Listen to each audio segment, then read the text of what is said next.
안녕하세요. 오늘은 정말 놀라운 해외 감동 사연을 들려드릴 예정입니다. 결혼을 위해 한국을 찾아온 한 러시아 여성의 이야기인데 정말 예상하지 못했던 반전이 기다리고 있습니다. 마치 운명처럼 찾아온 진짜 사랑 이야기죠. 이 영상이 마음에 드신다면 구독과 좋아요, 그리고 알림 설정 부탁드립니다. 어디서 듣고 계신지 댓글로 알려주시면 행운이 깃들 겁니다. 그럼 지금부터 시작해보겠습니다. 제 이름은 엘레나입니다. 올해 23살이고 러시아 상트페테르부르크에서 태어나 자랐죠. 대학을 졸업하고 나서 본격적으로 결혼을 고민하기 시작했는데 솔직히 말하면 주변에 마음에 드는 남자가 없었습니다. 대부분 책임감이 없거나 진지하지 않았거든요. 친구들이 추천해준 결혼정보회사에 등록했을 때 정말 충격적인 현실을 마주했습니다. 러시아, 우크라이나, 벨라루스 등에서 온 수많은 여성들이 등록되어 있는데 남성 회원은 고작 100명 정도였어요. 말 그대로 100대 1의 경쟁률이었죠. 소개받는 남성들은 대부분 40살이 넘었고 몇 번 만나봤지만 전혀 마음이 움직이지 않았습니다. 결혼정보회사에서 첫 번째로 소개받은 남성은 알렉세이라는 사람이었어요. 36살의 엔지니어였는데 첫 만남부터 저에게 결혼에 대한 구체적인 계획을 물어보더라고요. 언제까지 결혼할 생각이냐, 아이는 몇 명 낳을 거냐, 집안일은 누가 할 거냐 이런 식으로 말입니다. 마치 사업 계약을 하는 것 같았어요. 두 번째로 만난 미하일이라는 남성은 더 심했습니다. 만나자마자 저에게 요리할 줄 아느냐, 청소는 잘하느냐고 물어보면서 자기 어머니와 함께 살 생각이 있는지 확인하더라고요. 전형적인 마마보이 스타일이었죠. 게다가 데이트 비용도 반반씩 내자고 하면서도 자기는 술만 마시고 저는 차만 마시게 했어요. 세 번째 남성인 드미트리는 처음에는 괜찮아 보였습니다. 나이도 30살로 적당했고 직업도 안정적인 공무원이었거든요. 하지만 몇 번 만나면서 알게 된 건데 이 사람은 저를 포함해서 동시에 5명의 여성과 만나고 있더라고요. 선택권을 넓혀놓고 최종 결정하겠다는 식이었어요. 이런 경험들을 하면서 정말 절망스러웠습니다. 결혼정보회사라는 곳이 이렇게 비인간적인 곳인지 몰랐거든요. 사람을 상품처럼 취급하고 조건만 맞으면 된다는 식의 분위기가 너무 싫었어요.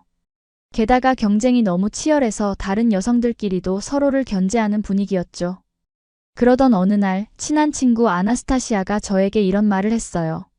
엘레나, 한국에 가보는 게 어때? 거기엔 정말 괜찮은 남자들이 많다고 하던데. 처음에는 반신반의했습니다. 한국이라는 나라에 대해 거의 아무것도 몰랐거든요. 다만 케이팝이나 드라마 정도만 알고 있었죠. 아나스타시아는 인터넷에서 본 정보들을 저에게 보여주었습니다. 한국 남성들의 가족에 대한 책임감이나 여성을 대하는 예의에 대한 글들이었어요. 러시아 남자들과는 완전히 다르더라. 군대를 다녀와서 그런지 책임감도 강하고 여자친구나 아내를 정말 소중하게 대한다고 해. 솔직히 처음에는 믿기 어려웠어요. 세상에 그런 남자들이 정말 있을까 싶었거든요. 하지만 계속 관련 정보들을 찾아보니까 정말 많은 외국 여성들이 한국에서 행복한 결혼 생활을 하고 있더라고요. 특히 동유럽 출신 여성들의 성공 사례가 많았습니다. 그래서 결심했죠. 한국어 학당 1년 과정에 등록하고 직접 한국에 가보기로 했습니다. 어차피 결혼정보회사에서는 제대로 된 인연을 만나기 어려울 것 같았고 새로운 도전을 해보고 싶었거든요. 부모님은 처음에 반대하셨어요. 그렇게 먼 나라까지 가서 뭘 하겠다는 거니? 한국어도 모르는데? 어떻게 살려고? 하시면서 걱정을 많이 하셨죠. 특히 어머니는 괜찮은 러시아 남자도 많은데 굳이 외국까지 갈 필요가 있느냐고 하시면서 말리셨어요. 하지만 제 의지가 워낙 확고했고 무엇보다 지금까지의 경험들을 설명해 드리니까 결국 이해해 주셨습니다. 그래, 네가 정말 원한다면 한번 해봐라. 다만 조심하고 뭔가 이상하면 바로 돌아와. 아버지의 당부를 들으며 한국행 비행기표를 예약했습니다. 비행기표를 끊고 짐을 쌀 때까지도 믿기지 않았어요. 정말 한국에 가는 게 맞나 싶었거든요. 짐을 싸면서도 계속 고민했습니다. 과연 한국에서 제가 원하는 인연을 만날 수 있을까요? 아니면 이것도 또 다른 실망으로 끝날까요? 출발 전날 밤 아나스타시아가 저에게 말했어요. 엘레나, 너무 기대하지도 말고 너무 걱정하지도 마.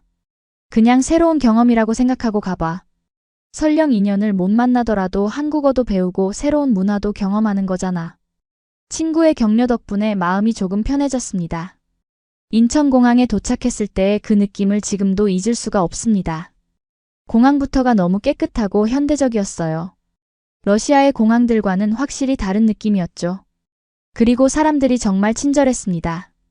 길을 물어봐도 모르는 외국인인 저에게 정성껏 설명해 주려고 노력하는 모습을 보며 이미 한국에 대한 첫인상이 굉장히 좋아졌죠. 공항에서 지하철을 타고 숙소로 가는 길도 신기했어요. 지하철이 정말 깨끗하고 질서정연하더라고요. 러시아의 지하철도 나름 괜찮다고 생각했는데 한국의 지하철은 차원이 달랐습니다. 사람들이 줄도 잘 서고 서로 배려하는 모습도 인상적이었어요. 처음 며칠은 정말 힘들었습니다. 한국어를 전혀 모르니까 기본적인 의사소통도 어려웠고 음식도 입에 맞지 않았어요. 특히 매운 음식이 너무 많아서 고생했죠. 그런데 신기한 건 사람들이 제가 외국인이라는 걸 알면 더 친절하게 대해주더라고요. 편의점에서 물건을 사려고 하는데 한국어로 뭐라고 말해야 할지 몰라서 당황하고 있었어요. 그때 뒤에 있던 할머니께서 저를 도와주시더라고요. 한국어로 뭔가 말씀하시는데 알아듣지 못하니까 손짓 발짓으로 설명해 주셨습니다. 그리고 편의점 직원에게 제가 외국인이라고 설명해 주시면서 천천히 말해달라고 부탁까지 해주셨어요. 학당에 첫 등교를 하는 날도 기억에 남습니다. 다른 외국인 학생들과 처음 만났는데 정말 다양한 나라에서 온 사람들이 있더라고요. 중국, 일본, 베트남, 태국은 물론이고 미국, 독일, 프랑스에서 온 학생들도 있었습니다. 그 중에서도 러시아나 동유럽에서 온 학생들이 꽤 많았어요. 같은 러시아에서 온 올가와 예카테리나를 만난 것도 그때였습니다. 올가는 저보다 한 살 많은 24살이었고 모스크바 출신이었어요. 컴퓨터 공학을 전공했다고 하더라고요. 예카테리나는 저와 같은 나이였고 키예프에서 왔다고 했습니다. 우크라이나 출신이지만 러시아어를 완벽하게 구사해서 금세 친해질 수 있었어요. 세 명이 함께 점심을 먹으면서 한국에 온 이유를 나눠봤는데 놀랍게도 비슷한 사연들이 많았어요. 올가도 러시아에서 결혼정보 회사를 통해 몇 번 소개를 받았지만 실망스러운 경험만 했다고 하더라고요. 예카테리나는 아예 우크라이나 남성들에게 실망해서 외국인과 결혼하고 싶다고 생각하고 있었습니다. 너희들도 그런 경험이 있구나. 나만 그런 게 아니었네. 서로의 이야기를 들으면서 위로가 되었어요. 그리고 한국에 대한 기대감도 더 커졌죠. 세 명 모두 비슷한 목표를 갖고 있으니까 서로 응원하고 도와주기로 했습니다.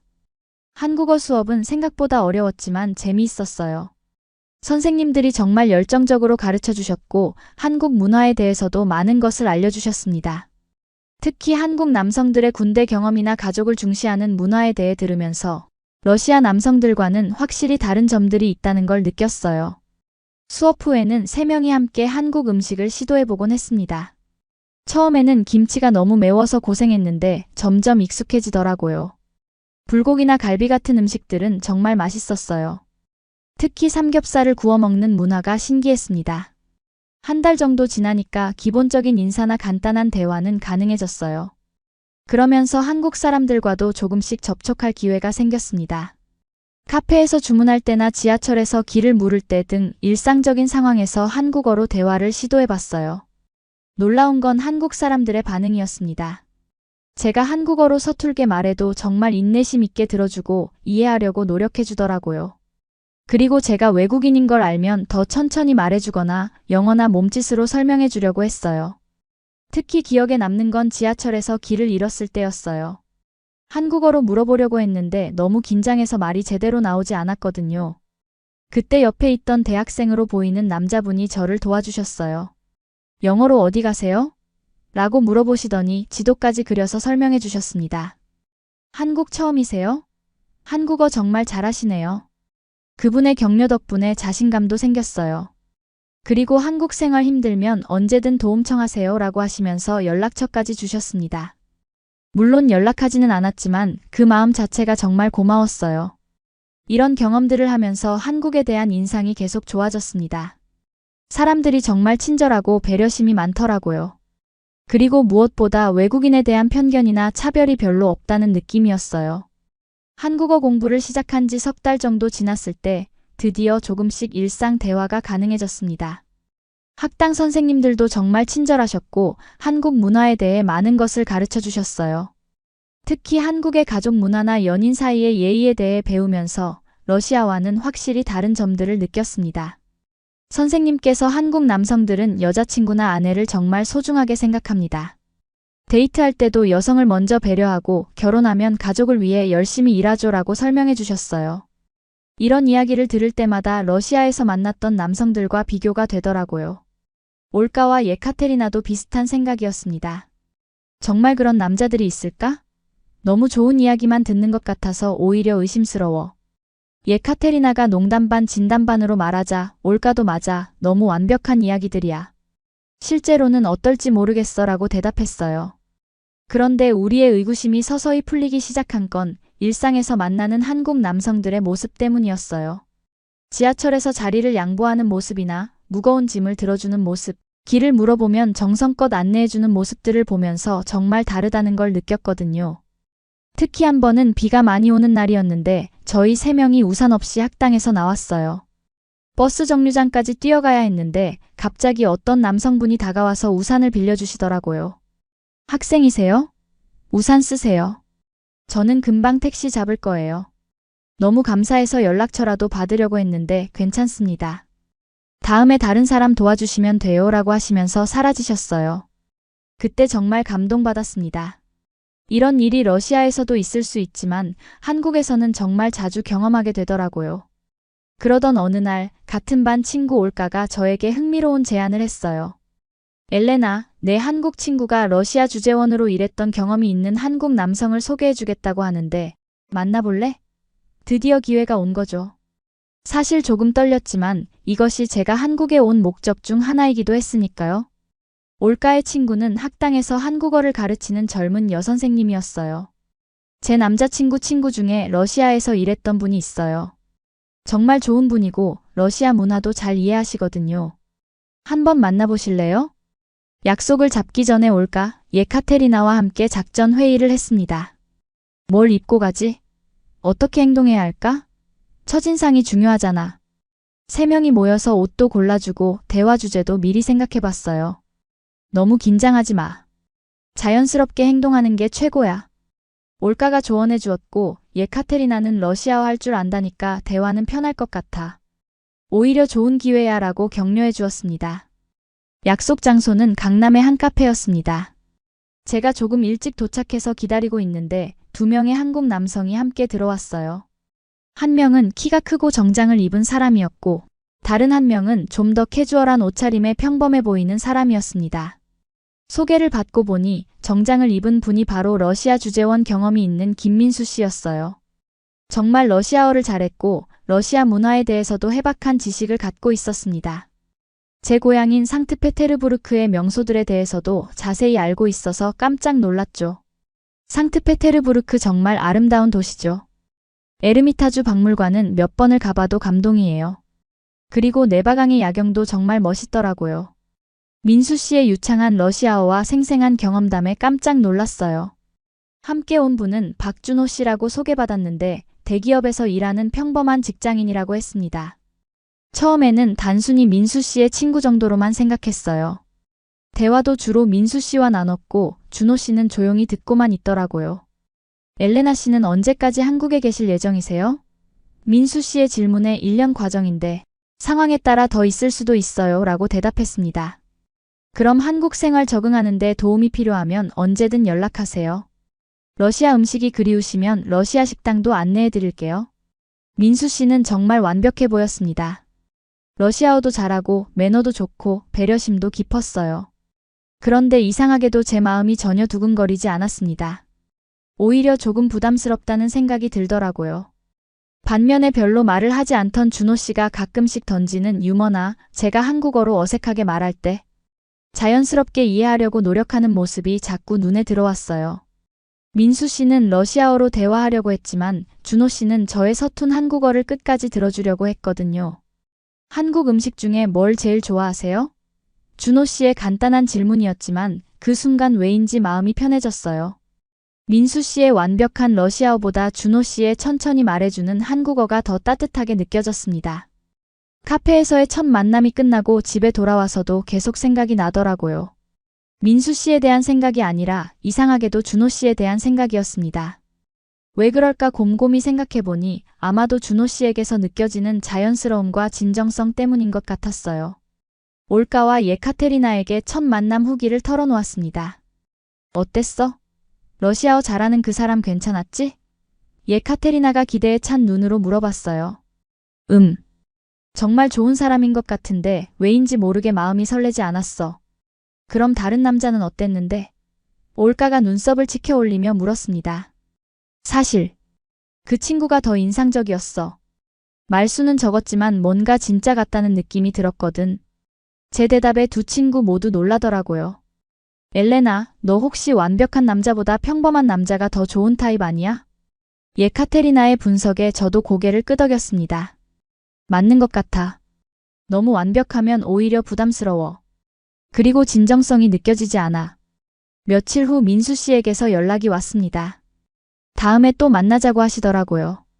저도 좋다고 대답했지만 솔직히 말하면 준호 씨를 다시 볼 수 있을까 하는 생각이 더 컸어요. 이상했죠. 제가 만나기로 한 사람은 민수 씨인데 마음은 자꾸 다른 곳으로 가고 있었으니까요. 두 번째 만남도 역시 3명이 함께였습니다. 이번에는 한강공원에서 만나기로 했어요. 날씨가 정말 좋았고 한강의 아름다운 풍경을 보면서 많은 이야기를 나눴습니다. 민수 씨는 여전히 저에게 많은 관심을 보여주셨고 러시아에 대한 추억담도 계속 들려주셨어요. 상트페테르부르크에서 러시아 친구들과 함께 바냐에 갔던 기억이 나네요. 정말 신기한 경험이었어요. 민수 씨의 이야기는 정말 흥미로웠지만 왜인지 모르게 저는 자꾸 준호 씨에게 시선이 갔어요. 준호 씨는 여전히 말수가 적었지만 제가 한국어로 표현하기 어려워할 때마다 절묘한 타이밍에 도움을 주었어요. 아, 그거 한국어로 뭐라고 하지? 제가 고민하고 있으면 준호 씨가 이런 뜻이세요? 라고 물어보면서 쉬운 단어로 바꿔서 설명해주는 센스가 있었죠. 한강에서 치킨을 시켜 먹고 있는데 생각보다 매워서 당황했어요. 러시아 음식에는 이렇게 매운 게 없거든요. 이거 너무 매워요. 제가 깜짝 놀라며 말하니까 준호 씨가 바로 자기 물병을 건네주면서 괜찮으세요? 물 드세요? 라고 걱정스럽게 물어보더라고요. 별거 아닌 일이지만 그 순간의 자연스러운 배려가 정말 마음에 와 닿았습니다. 민수 씨도 한국 음식은 대부분 매워서 외국인들이 적응하기 어려워요 라고 설명해 주셨지만 왜인지 준호 씨의 걱정 어린 표정이 더 기억에 남았어요. 해가 질 무렵 3명이 함께 한강 다리를 걸었습니다. 민수 씨는 러시아의 네바강과 비교하면 한강은 어때요? 다리들이 정말 많죠? 라고 물어보셨어요. 그때 준호 씨가 조용히 제게 말했습니다. 한강 야경이 정말 예쁘죠? 저는 이 시간대를 가장 좋아해요. 단순한 말이었지만 그 순간 제 마음속에서 뭔가 움틀거리는 걸 느꼈습니다. 민수 씨의 체계적인 설명보다 준호 씨의 소박한 감정 표현이 더 진심으로 다가왔거든요. 정말 아름다워요. 러시아에는 이런 풍경이 없어요 라고 대답하며 미소를 지었습니다. 집에 돌아가는 지하철에서 민수 씨가 말했습니다. 엘레나 씨, 오늘도 정말 즐거웠어요. 다음에는 2명만 만날까요? 더 깊은 이야기를 나누고 싶어요. 당연히 그럴 줄 알았지만 막상 그 말을 들으니까 복잡한 기분이 들더라고요. 좋다고 대답은 했지만 마음 한구석에서는 준호 씨를 못 보게 된다는 아쉬움이 컸어요. 그리고 동시에 이런 제 마음이 민수 씨에게 미안하다는 생각도 들었습니다. 분명히 좋은 분인데 왜 마음이 움직이지 않는 걸까요? 그날 밤 잠자리에서 정말 많은 생각을 했습니다. 제가 한국에 온 목적이 뭐였는지, 정말 좋은 남자를 만나는 게 목표였다면 민수 씨 같은 분이 더 좋은 조건 아닌가 하고 말이죠. 러시아어도 잘하고 해외 경험도 많고 안정적인 직업도 갖고 있으니까요. 하지만 제 마음은 자꾸 준호 씨를 향하고 있었습니다. 그분의 소탈한 웃음이나 어색해하면서도 저를 배려하려는 모습이 계속 떠올랐어요. 특히 제가 한국어를 틀리게 말했을 때도 비웃거나 바로 고쳐주려 들지 않고 그냥 자연스럽게 이해하려고 노력하는 모습이 정말 인상적이었거든요. 올가에게 이런 고민을 털어놓았더니 엘레나, 마음이라는 게 조건으로 움직이는 게 아니잖아. 네가 누구에게 끌리는지가 더 중요한 것 같은데라고 조언해 주었어요. 하지만 그 친구는 너에게 관심이 있는지도 모르잖아. 맞는 말이었습니다. 준호 씨는 저에게 특별한 관심을 보인 적이 없었거든요. 그냥 친구의 친구로서 예의를 지켜준 것 뿐일 수도 있었죠. 그렇게 생각하니까 더 복잡해졌어요. 확실한 민수 씨를 놔두고 불확실한 준호 씨를 선택하는 게 맞는 걸까요? 민수 씨와의 첫 단독 데이트는 명동에서였습니다. 정말 세심하게 계획을 세워주셨더라고요. 맛있는 한식당도 미리 예약해 놓으셨고 제가 좋아할 만한 화장품 매장이나 쇼핑몰도 안내해 주셨어요. 객관적으로 보면 완벽한 데이트였죠. 식당에서 불고기를 먹으면서 민수 씨가 러시아 이야기를 많이 해주셨어요. 모스크바의 붉은 광장에서 본 성 바실리 대성당이 정말 인상적이었어요. 그리고 러시아 사람들의 따뜻한 마음도 느낄 수 있었고요. 정말 생생한 경험담이었고 제가 고향에서 느꼈던 것들을 정확히 표현해 주셨어요. 하지만 이상하게도 전혀 즐겁지 않았습니다. 민수 씨는 정말 좋은 분이었어요. 예의 바르고 교양 있고 저에 대한 배려도 깊었습니다. 문도 열어주시고 계산도 모두 해주시고 제가 걸을 때 넘어지지 않도록 조심스럽게 챙겨주기도 했어요. 그런데 왜 제 마음이 움직이지 않는 걸까요? 오히려 시간이 갈수록 부담스러워졌어요. 너무 완벽한 배려가 때로는 계산적으로 느껴지기도 했고 모든 걸 다 알고 계시는 것 같아서 편하지 않았거든요. 엘레나 씨는 러시아에서 어떤 일을 하셨나요? 민수 씨의 질문에 대답하면서도 자꾸 준호 씨 생각이 났어요. 준호 씨라면 어떤 식으로 물어봤을까 하는 생각이 들었습니다. 아마 더 자연스럽고 편안하게 물어봤을 것 같았어요. 쇼핑을 하면서도 민수 씨는 제가 원하는 걸 정확히 파악하고 계셨어요. 이런 색깔 좋아하시죠? 러시아 여성들이 대부분 이런 톤을 선호하더라고요. 틀린 말은 아니었지만 왠지 저를 개인으로 보는 게 아니라 러시아 여성이라는 범주로 보는 것 같았어요. 데이트가 끝나고 집에 돌아오는 길에 정말 많은 고민을 했습니다. 제가 너무 이기적인 건 아닐까요? 민수 씨 같은 좋은 분을 놔두고 잘 알지도 못하는 준호 씨를 생각하고 있다니. 게다가 준호 씨는 저에게 특별한 관심을 보인 적도 없었거든요. 그런데 며칠 후 정말 예상치 못한 일이 일어났습니다. 학당에서 수업을 마치고 나오는데 준호 씨가 학당 앞에서 기다리고 있더라고요.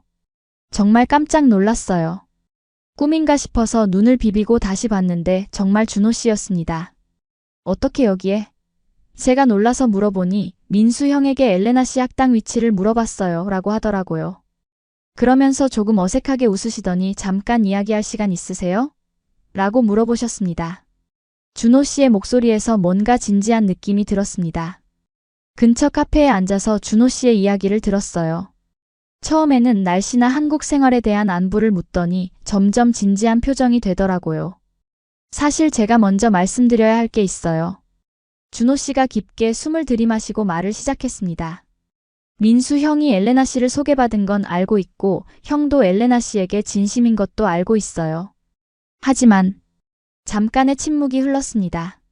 제 심장이 빠르게 뛰기 시작했어요. 준호 씨가 무슨 말을 하려는 건지 대충 짐작이 갔거든요.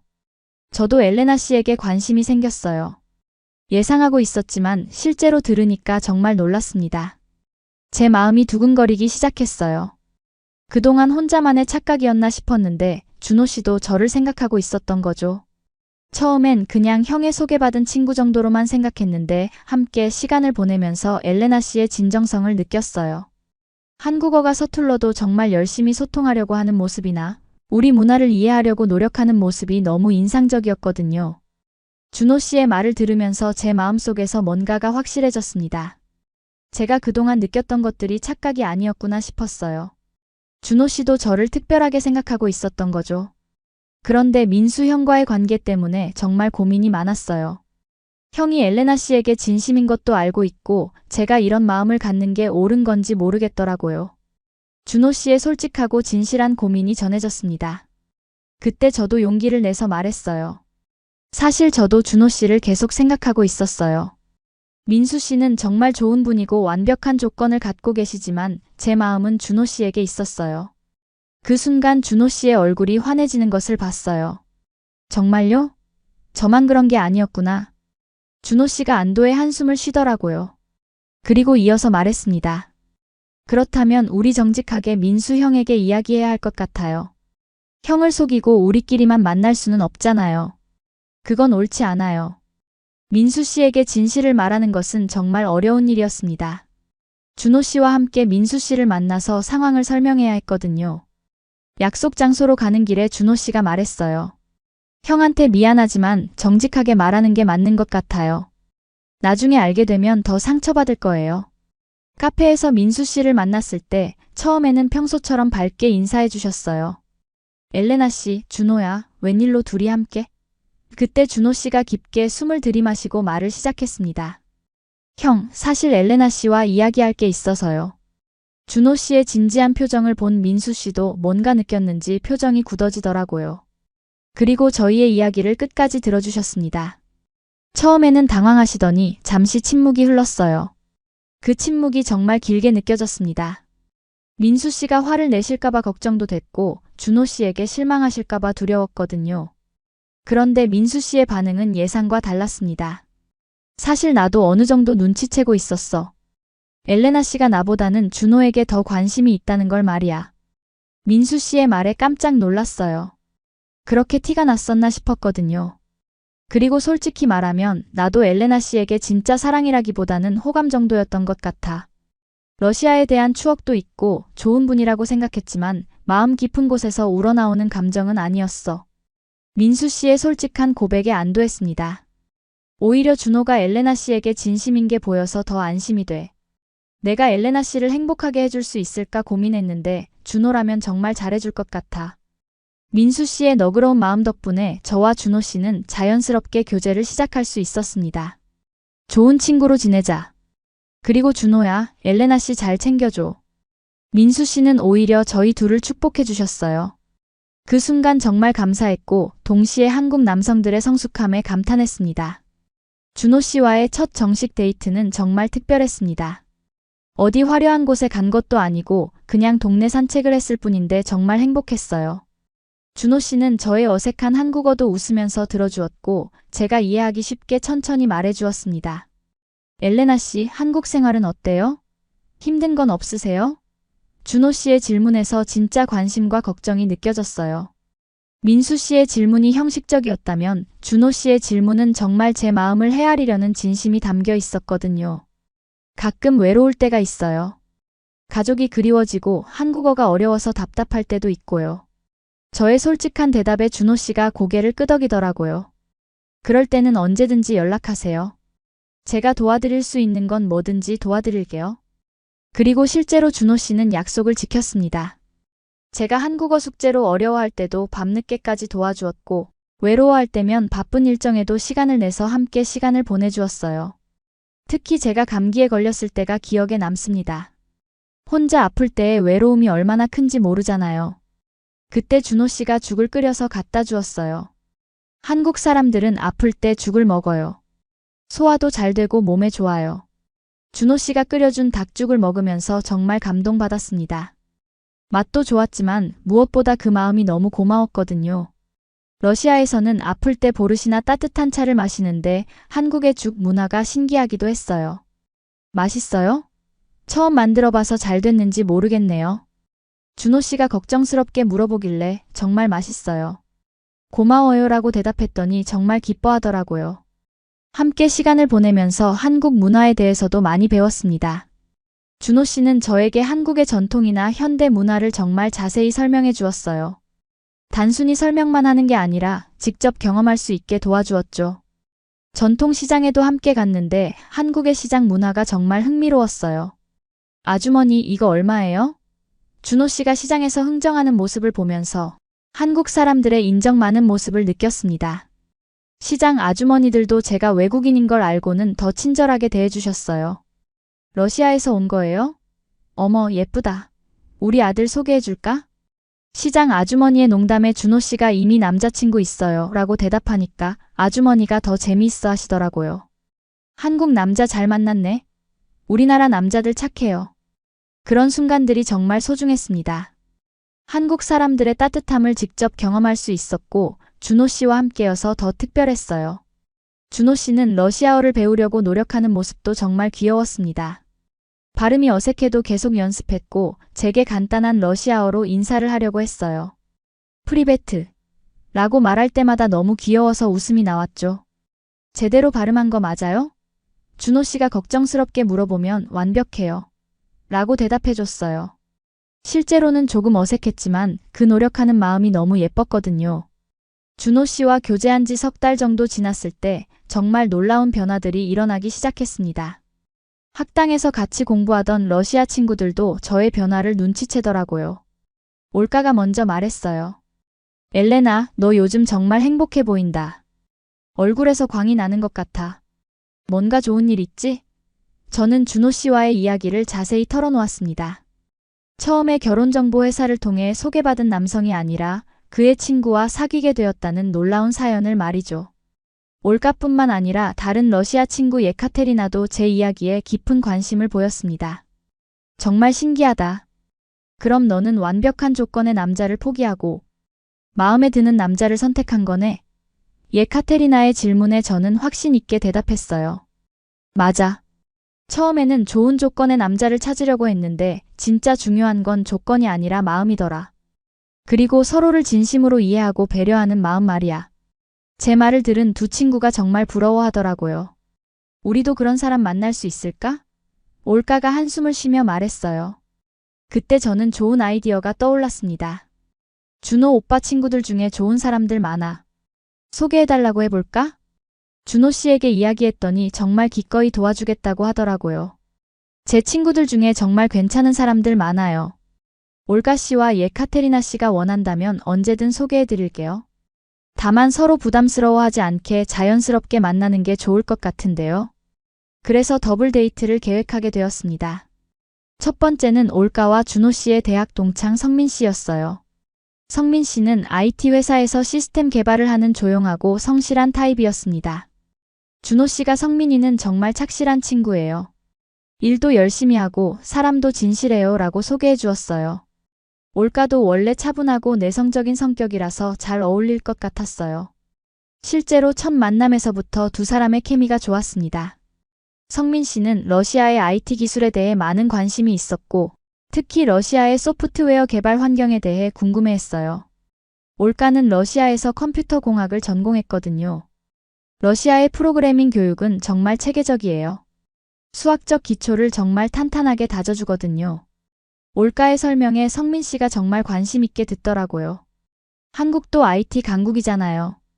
삼성, LG 같은 회사들이 세계적이니까요. 올가가 한국의 IT 기술을 칭찬하자 성민 씨가 맞아요. 하지만 러시아의 기초과학 수준도 정말 높다고 들었어요 라고 대답했습니다. 두 사람이 기술 이야기를 나누는 모습을 보니 정말 잘 맞는 것 같았어요. 서로의 전문 분야를 존중하면서도 배우려고 하는 자세가 보기 좋았거든요.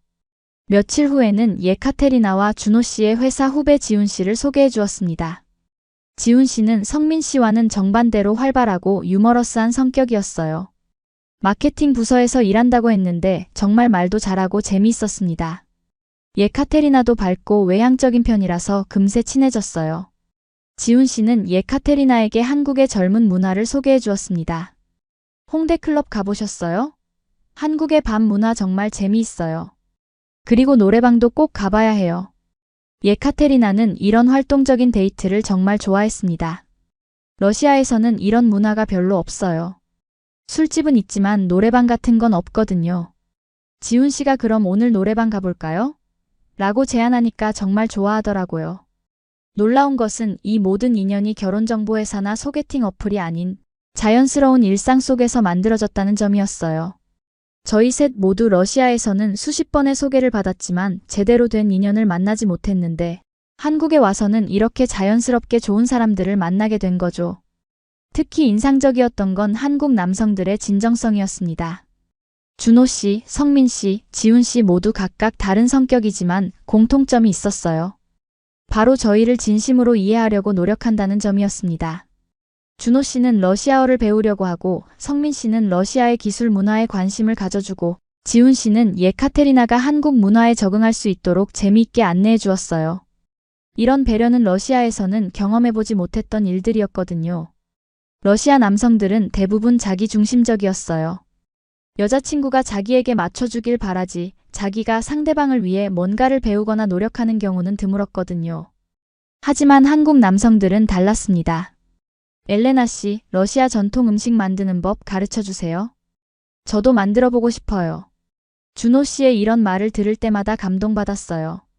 제 문화를 존중하고 이해하려고 노력하는 모습이 정말 고마웠거든요. 성민 씨도 올가에게 러시아 프로그래밍 서적 추천해주세요.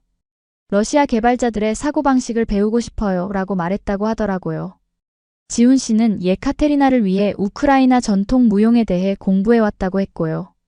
이런 모습들을 보면서 저희는 한국이라는 나라, 그리고 한국 남성들에 대한 인식이 완전히 바뀌었습니다. 단순히 경제적으로 발전한 나라가 아니라 사람과 사람 사이의 배려와 존중이 살아있는 곳이라는 생각이 들었어요. 시간이 흘러 저희 세 커플 모두 진지한 교제를 하게 되었고 정말 놀라운 소식들이 연달아 들려왔습니다. 가장 먼저 올가가 성민 씨에게 프러포즈를 받았다는 거예요. 교제한 지 겨우 6달 만의 일이었는데 두 사람 모두 확신이 섰다고 하더라고요. 엘레나, 나 정말 행복해. 성민 오빠가 나한테 진심이라는 게 느껴져. 그리고 우리가 함께 미래를 그릴 수 있다는 확신이 생겼어. 올가가 눈물을 글썽이며 말했을 때 저도 덩달아 눈물이 났어요. 성민 씨의 프러포즈 방식도 정말 로맨틱했다고 했어요. 한강공원에서 산책하다가 갑자기 무릎을 꿇더니 올가, 나와 함께 한국에서 새로운 인생을 시작해주세요 라고 말했다고 하더라고요. 그리고 러시아어로 야 테비야 류블류나는 당신을 사랑합니다 라고 고백했다는 거예요. 성민 오빠가 러시아어 배우느라 얼마나 고생했는지 알아? 발음. 연습하는 걸 몰래 들었는데 정말 열심히 하더라. 올가의 말에서 성민 씨의 진심이 느껴졌어요. 두 번째로 예카테리나와 지훈 씨도 약혼을 발표했습니다. 이 커플은 조금 다른 방식이었어요. 지훈 씨가 예카테리나의 부모님께 정식으로 인사드리기 위해 우크라이나까지 갔다는 거예요. 지훈 오빠가 키예프까지 와서 우리 부모님께 인사드렸어. 우크라이나어도 배워서 안녕하세요. 저는 지훈입니다. 라고 말하더라고. 우리 아빠가 완전 감동하셨어. 예카테리나가 자랑스럽게 말했어요. 그리고 우리 전통 의상도 입어봤대. 사진 보여줄까? 예카테리나가 보여준 사진을 보니 지훈 씨가 우크라이나 전통 의상을 입고 어색하게 웃고 있더라고요. 정말 귀여웠어요. 저는 이 모든 상황을 보면서 정말 신기했어요. 세 명이 모두 한국에서 이렇게 좋은 인연을 만나게 될 줄은 꿈에도 몰랐거든요. 특히 러시아에서는 그렇게 힘들었던 결혼 문제가 한국에서는 이렇게 자연스럽게 해결될 줄이야. 그런데 가장 놀라운 건 따로 있었어요. 저희의 이야기가 한국 사람들 사이에서도 유명해지기 시작한 거예요. 준호 씨의 회사 동료들이 저희 이야기를 듣고는 정말 로맨틱한 스토리다라고 하면서 부러워했다고 하더라고요. 요즘 한국에서도 연애하기 어려운데 이렇게 자연스럽게 만나서 결혼까지 가는 게 쉽지 않아요. 준호 씨의 동료가 한 말이라고 했어요. 한국 젊은이들도 연애와 결혼에 어려움을 겪고 있다는 걸 알게 되었죠. 더욱 놀라운 건 저희 이야기를 듣고 한국으로 오고 싶어하는 러시아 여성들이 생기기 시작했다는 거예요. 올가가 모스크바에 있는 친구들에게 이야기했더니 정말? 한국에 그런 남자들이 있어? 라는 반응이었다고 해요. 내 친구 이리나도 한국어 배우기 시작했어. 그리고 안나도 한국 유학을 고려하고 있다고 하더라. 올가의 말을 들으니 정말 신기했어요. 저희가 시작한 작은 변화가 점점 더 많은 사람들에게 영향을 미치고 있는 거였죠. 예카테리나 쪽에서도 비슷한 일이 일어났어요. 키예프에 있는 내 친구들이 한국 남자들에 대해 계속 물어봐. 정말 그렇게 좋아? 어떻게 만날 수 있어? 이런 질문들 말이야. 그래서 저희는 러시아와 우크라이나에 있는 친구들을 위해 한국 남성들과의 만남에 대한 조언을 정리해서 보내주기로 했어요. 어떤 마음가짐으로 한국에 와야 하는지, 한국 문화를 어떻게 이해해야 하는지 같은 것들 말이죠. 가장 중요한 건 조건을 보고 오면 안 된다는 거야. 진정한 사랑을 찾으러 와야 해. 제가 가장 강조하고 싶었던 부분이었어요. 한국 남성들은 진심을 알아봐. 계산적으로 접근하면 절대 안 돼. 그리고 한국 문화를 존중하고 이해하려고 노력해야 해. 우리 문화만 고집하면 안 되고 서로 맞춰가는 자세가 필요해. 올가가 덧붙였어요. 무엇보다 자연스럽게 만나는 게 최고야. 억지로 만들어진 만남보다는 일상에서 우연히 만나는 인연이 더 진실해. 예카테리나의 조언도 정말 맞는 말이었어요.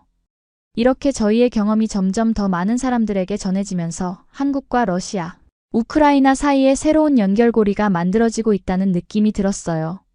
한편으로는 저와 준호 씨의 관계도 더욱 깊어져가고 있었습니다. 다른 친구들이 모두 결혼을 결정하는 걸 보면서 저희도 자연스럽게 미래에 대한 이야기를 하게 되었어요. 엘레나, 우리도 진지하게 결혼을 생각해볼까? 어느 날 저녁 한강을 걸으면서 준호 씨가 조심스럽게 말했어요. 사실 저도 그런 생각을 하고 있었거든요. 저도 그런 생각하고 있었어요. 하지만 제가 러시아 사람이라서 걱정되는 부분도 있어요. 제 솔직한 마음을 털어놓았더니 준호 씨가 제 손을 꼭 잡더라고요. 그런 건 전혀 문제가 안 돼요. 오히려 엘레나 씨가 러시아에서 와서 더 특별한 것 같아요. 그리고 엘레나 씨 덕분에 제가 더 넓은 세계를 알게 되었어요.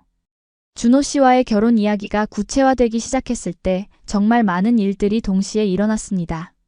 우선 제가 한국에서 정식으로 취업할 수 있는 기회가 생겼어요.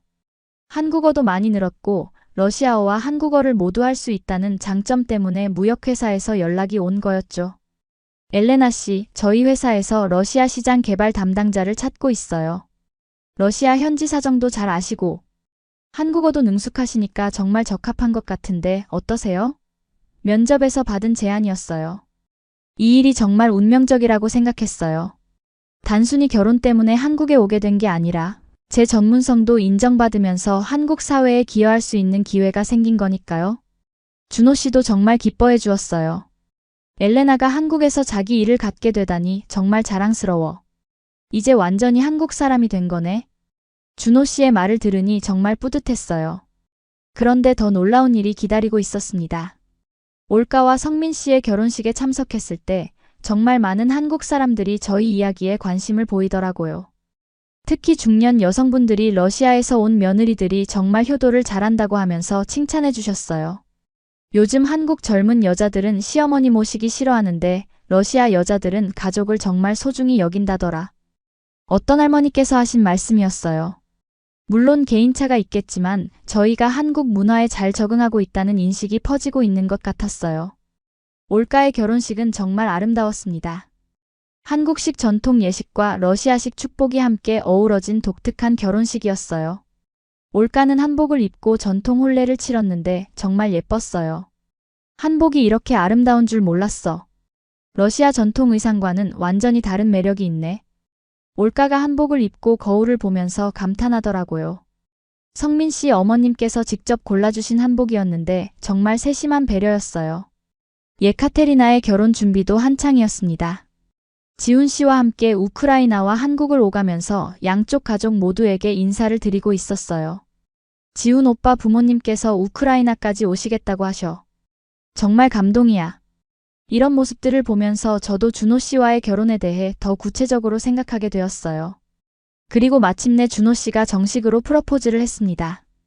장소는 처음 만났던 그 카페였어요. 엘레나, 우리가 처음 만난 곳에서 이야기하고 싶었어요. 준호 씨가 긴장한 듯 말을 시작했습니다. 엘레나와 함께 보낸 이 시간들이 제 인생에서 가장 행복한 시간이었어요. 엘레나 덕분에 사랑이 뭔지 알게 되었고 더 나은 사람이 될 수 있었어요. 준호 씨가 반지를 꺼내면서 말했어요. 엘레나, 나와 결혼해주세요. 평생 엘레나를 행복하게 해드릴게요. 그 순간 정말 눈물이 났어요. 한국에 올 때 꿈꿨던 모든 것들이 현실이 되는 순간이었거든요. 네, 좋아요.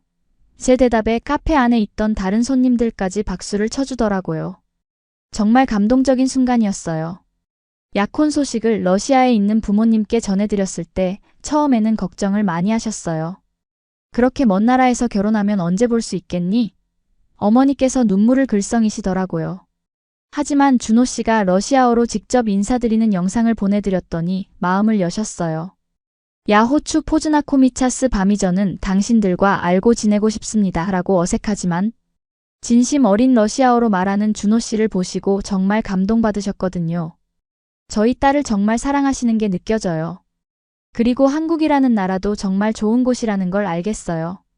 아버지께서 준호 씨를 인정해 주셨을 때 정말 기뻤어요. 결혼 준비를 하면서 저는 이제 완전히 다른 사람이 된 것 같았어요. 한국에 올 때는 단순히 좋은 남편감을 찾으러 온 거였는데 이제는 한국에서 자신의 일을 갖고 진정한 사랑을 찾아서 새로운 가족을 만들어가는 여성이 되어 있었거든요. 무엇보다 저희 세 친구 모두가 각자 다른 방식이지만 한국에서 행복을 찾았다는 게 정말 신기했어요. 올가는 안정적이고 지적인 파트너를, 예카테리나는 활발하고 재미있는 파트너를, 저는 진실하고 따뜻한 파트너를 만난 거죠. 우리가 러시아에서 만났던 남자들과는 정말 다르지? 예카테리나가 말했을 때 올가와 저 모두 고개를 끄덕였어요. 한국 남자들은 진짜 다르다. 여자를 동등한 파트너로 봐주는 것 같아. 그리고 이런 저희의 경험이 점점 더 많은 사람들에게 알려지면서 한국과 러시아, 우크라이나 사이의 문화적 교류도 활발해지고 있었어요. 저희가 다리 역할을 하고 있는 거였죠. 드디어 결혼식 날이 다가왔습니다. 저희는 한국식 전통 혼례와 현대식 결혼식을 함께 치르기로 했어요. 러시아에서 부모님과 친구들이 오셨고 한국에서도 준호 씨 가족과 친구들이 모두 참석해 주셨습니다. 결혼식 전날 밤 올가, 예카테리나와 함께 지난 1년을 돌아보는 시간을 가졌어요. 정말 꿈만 같다. 우리가 이렇게 모두 행복한 결혼을 하게 될 줄 누가 알았겠어? 올가가 감회에 젖어 말했어요. 러시아에서는 수십 번의 소개를 받아도 제대로 된 사람 하나 못 만났는데 한국에서는 이렇게 자연스럽게 만나게 되다니. 예카테리나도 신기해하더라고요.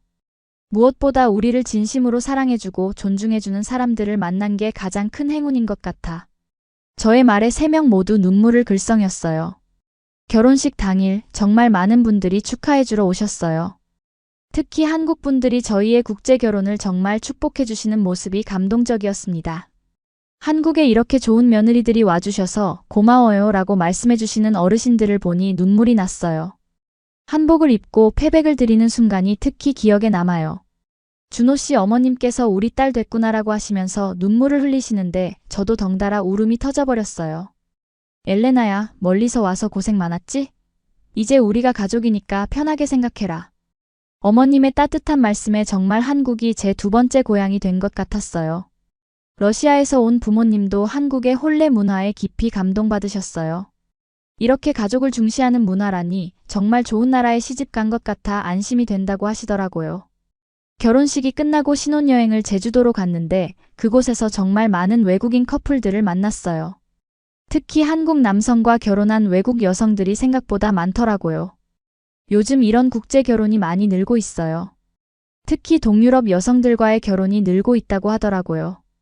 호텔 직원분이 말씀해 주셨어요. 신혼여행에서 돌아와서 본격적인 한국 생활이 시작되었습니다. 회사 일도 정말 재미있었어요.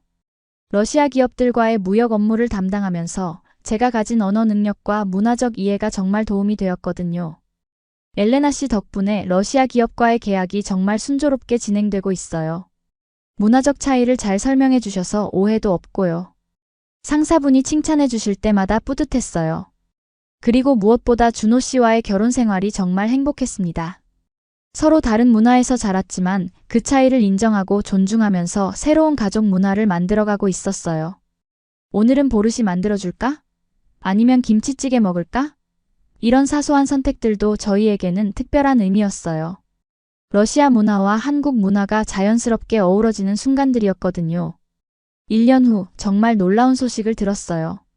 저희의 이야기가 한국의 여러 매체에 소개되면서 한국으로 오고 싶어하는 러시아 여성들이 정말 많아졌다는 거예요. 엘레나 씨들 이야기를 듣고 한국어 공부를 시작한 러시아 여성이 수백 명이 된다고 해요. 학당 선생님께서 말씀해 주셨어요. 더 놀라운 건 저희와 비슷한 성공 사례들이 계속 생기고 있다는 점이었어요. 한국에서 공부하다가 좋은 파트너를 만나서 행복한 결혼을 하는 외국 여성들이 늘고 있다는 거죠. 이제 러시아에서도 한국이 정말 좋은 결혼 상대국으로 인식되고 있어요.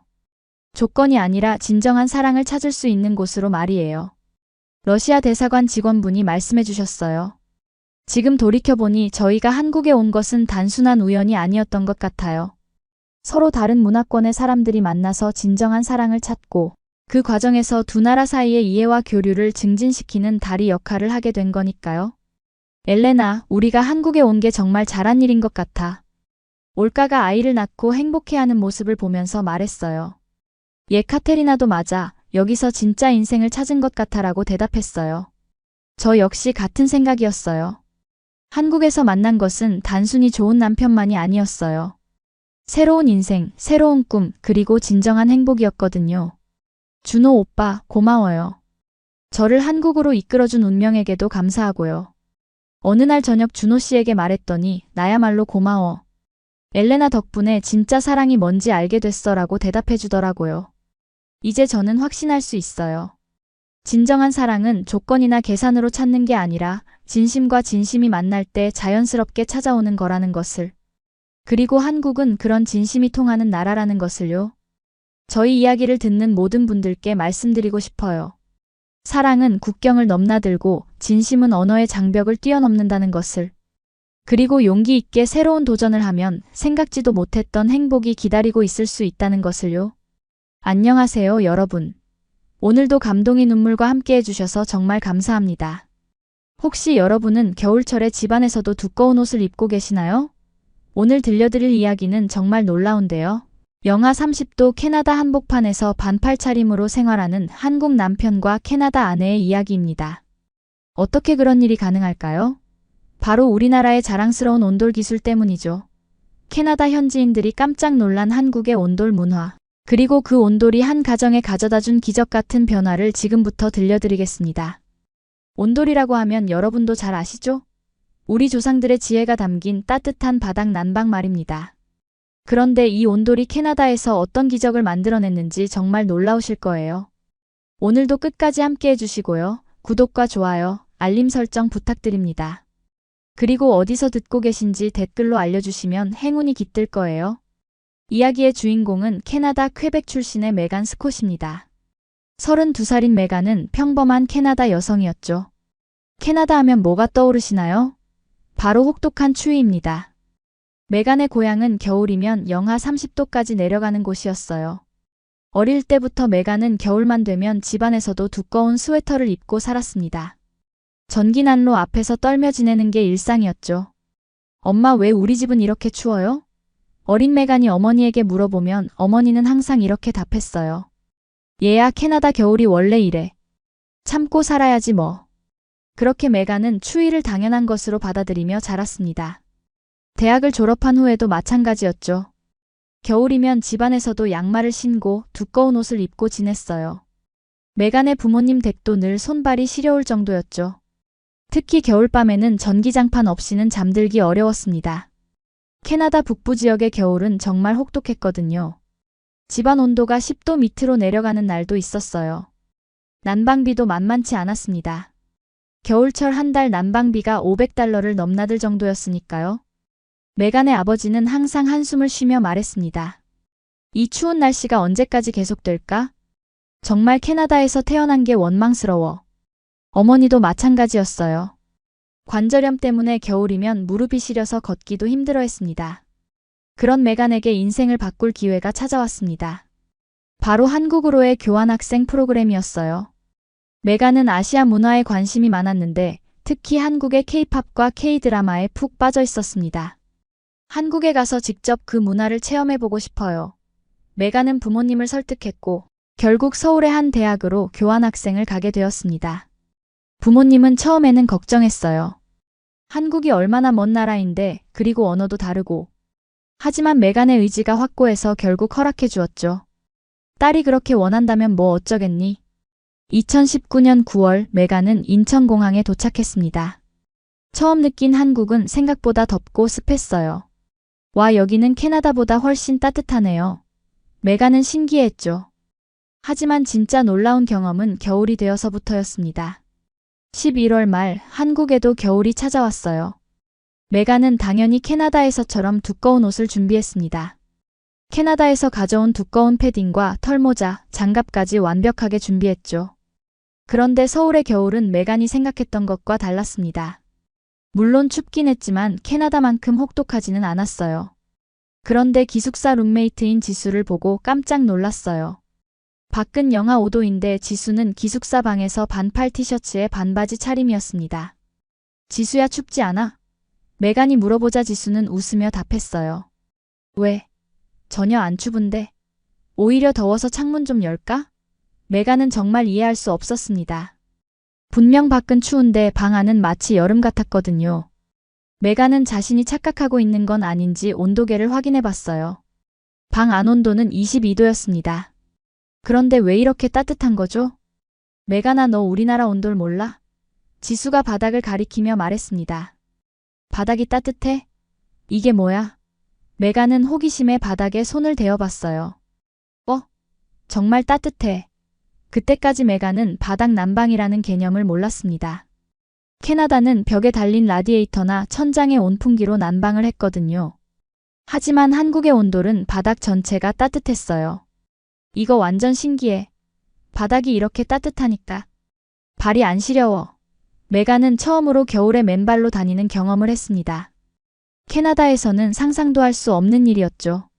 그리고 그날 밤 메간은 온돌 바닥에 이불을 깔고 누웠어요. 와, 이게 천국이구나. 평생 처음 느끼는 따뜻함이었습니다. 발끝부터 온몸이 포근해지는 느낌, 마치 거대한 온수매트 위에 누워있는 것 같았죠. 캐나다에서는 겨울밤에 침대에 들어가도 이불이 차가워서 한참 동안 몸을 움츠리고 있어야 했는데 온돌은 달랐습니다. 바닥 자체가 따뜻하니까 이불도 금세 따뜻해졌어요. 그날 밤 메간은 정말 푹 잤습니다. 겨울에 이렇게 편안하게 잠든 것은 처음이었어요. 다음날 메간은 부모님에게 국제 전화를 걸었습니다. 엄마, 한국에는 바닥이 따뜻한 집이 있어요. 뭔 소리니? 바닥이 따뜻하다고? 어머니는 믿지 못했어요. 정말이에요. 온돌이라고 하는데 바닥 전체에서 열이 나와요. 겨울인데도 맨발로 다닐 수 있어요. 메간의 흥분된 목소리에 부모님도 신기해했습니다. 그런 기술이 있다니. 정말 신기하구나. 아버지도 놀라워했어요. 우리도 그런 집에서 살고 싶네. 그날부터 메간의 한국 생활은 완전히 달라졌습니다. 더 이상 겨울이 무섭지 않았어요. 오히려 기숙사 방이 너무 따뜻해서 창문을 열어놔야 할 정도였죠. 친구들과 바닥에 앉아서 과자를 먹고 공부하고 수다를 떨었습니다. 한국 사람들이 왜 바닥에 앉아서 생활하는지 이제 알겠어. 메간은 한국의 좌식 문화를 이해하게 되었어요. 바닥이 따뜻하니까 바닥에 앉는 게 오히려 더 편했거든요. 의자보다도 더 편안했습니다. 룸메이트 지수도 메간의 변화를 재미있게 지켜봤어요. 메간아, 너 이제 완전 한국 사람 같아. 겨울인데 반팔 입고 다니니까. 정말 그랬습니다. 메간은 12월에도 기숙사 방에서 반팔을 입고 지냈어요. 캐나다에 있는 친구들에게 사진을 보내면 모두 깜짝 놀랐습니다. 메간, 너 정말 한국에 있는 거 맞아? 겨울인데 왜 반팔을 입고 있어? 친구들은 믿지 못했어요. 온돌이라는 게 있어서 바닥이 따뜻해. 정말 신기한 기술이야. 메간은 자랑스럽게 설명했습니다. 한국에서의 첫 겨울을 보내며 메간은 온돌의 매력에 완전히 빠졌습니다. 하지만 더 큰 변화가 기다리고 있었어요. 바로 준호와의 만남이었습니다. 준호는 메간이 다니던 대학 근처에서 웹툰을 그리는 프리랜서 작가였죠. 둘이 만난 건 정말 우연이었어요. 어느 추운 12월 저녁, 메간은 기숙사 근처 카페에서 공부를 하고 있었습니다. 그런데 갑자기 정전이 되었어요. 카페 전체가 깜깜해졌죠. 왜 갑자기 불이 나갔지? 사람들이 웅성거리기 시작했습니다. 메간도 당황했어요. 캐나다에서는 정전이 되면 정말 큰일이었거든요. 추위 때문에 생명이 위험할 수도 있으니까요. 메간은 즉시 두꺼운 코트를 꺼내서 입었습니다. 그때 옆 테이블에 앉아있던 준호가 메간에게 말을 걸었습니다. 괜찮으세요? 많이 당황스러우시죠? 준호는 영어로 말했어요. 네, 좀 그래요. 캐나다에서는 정전이 되면 정말 무서워요. 메간이 답했습니다. 아, 캐나다에서 오셨구나. 여기는 괜찮아요. 온돌이 있으니까 정전이 되어도 따뜻해요. 준호의 말이 맞았습니다. 비록 전기는 나갔지만 바닥은 여전히 따뜻했어요. 가스로 작동하는 온돌이었거든요. 정말 신기해요. 캐나다였다면 지금쯤 벌벌 떨고 있을 텐데. 메간은 감탄했습니다. 온돌은 우리나라의 자랑이에요. 몇천 년 전부터 사용해온 기술이거든요.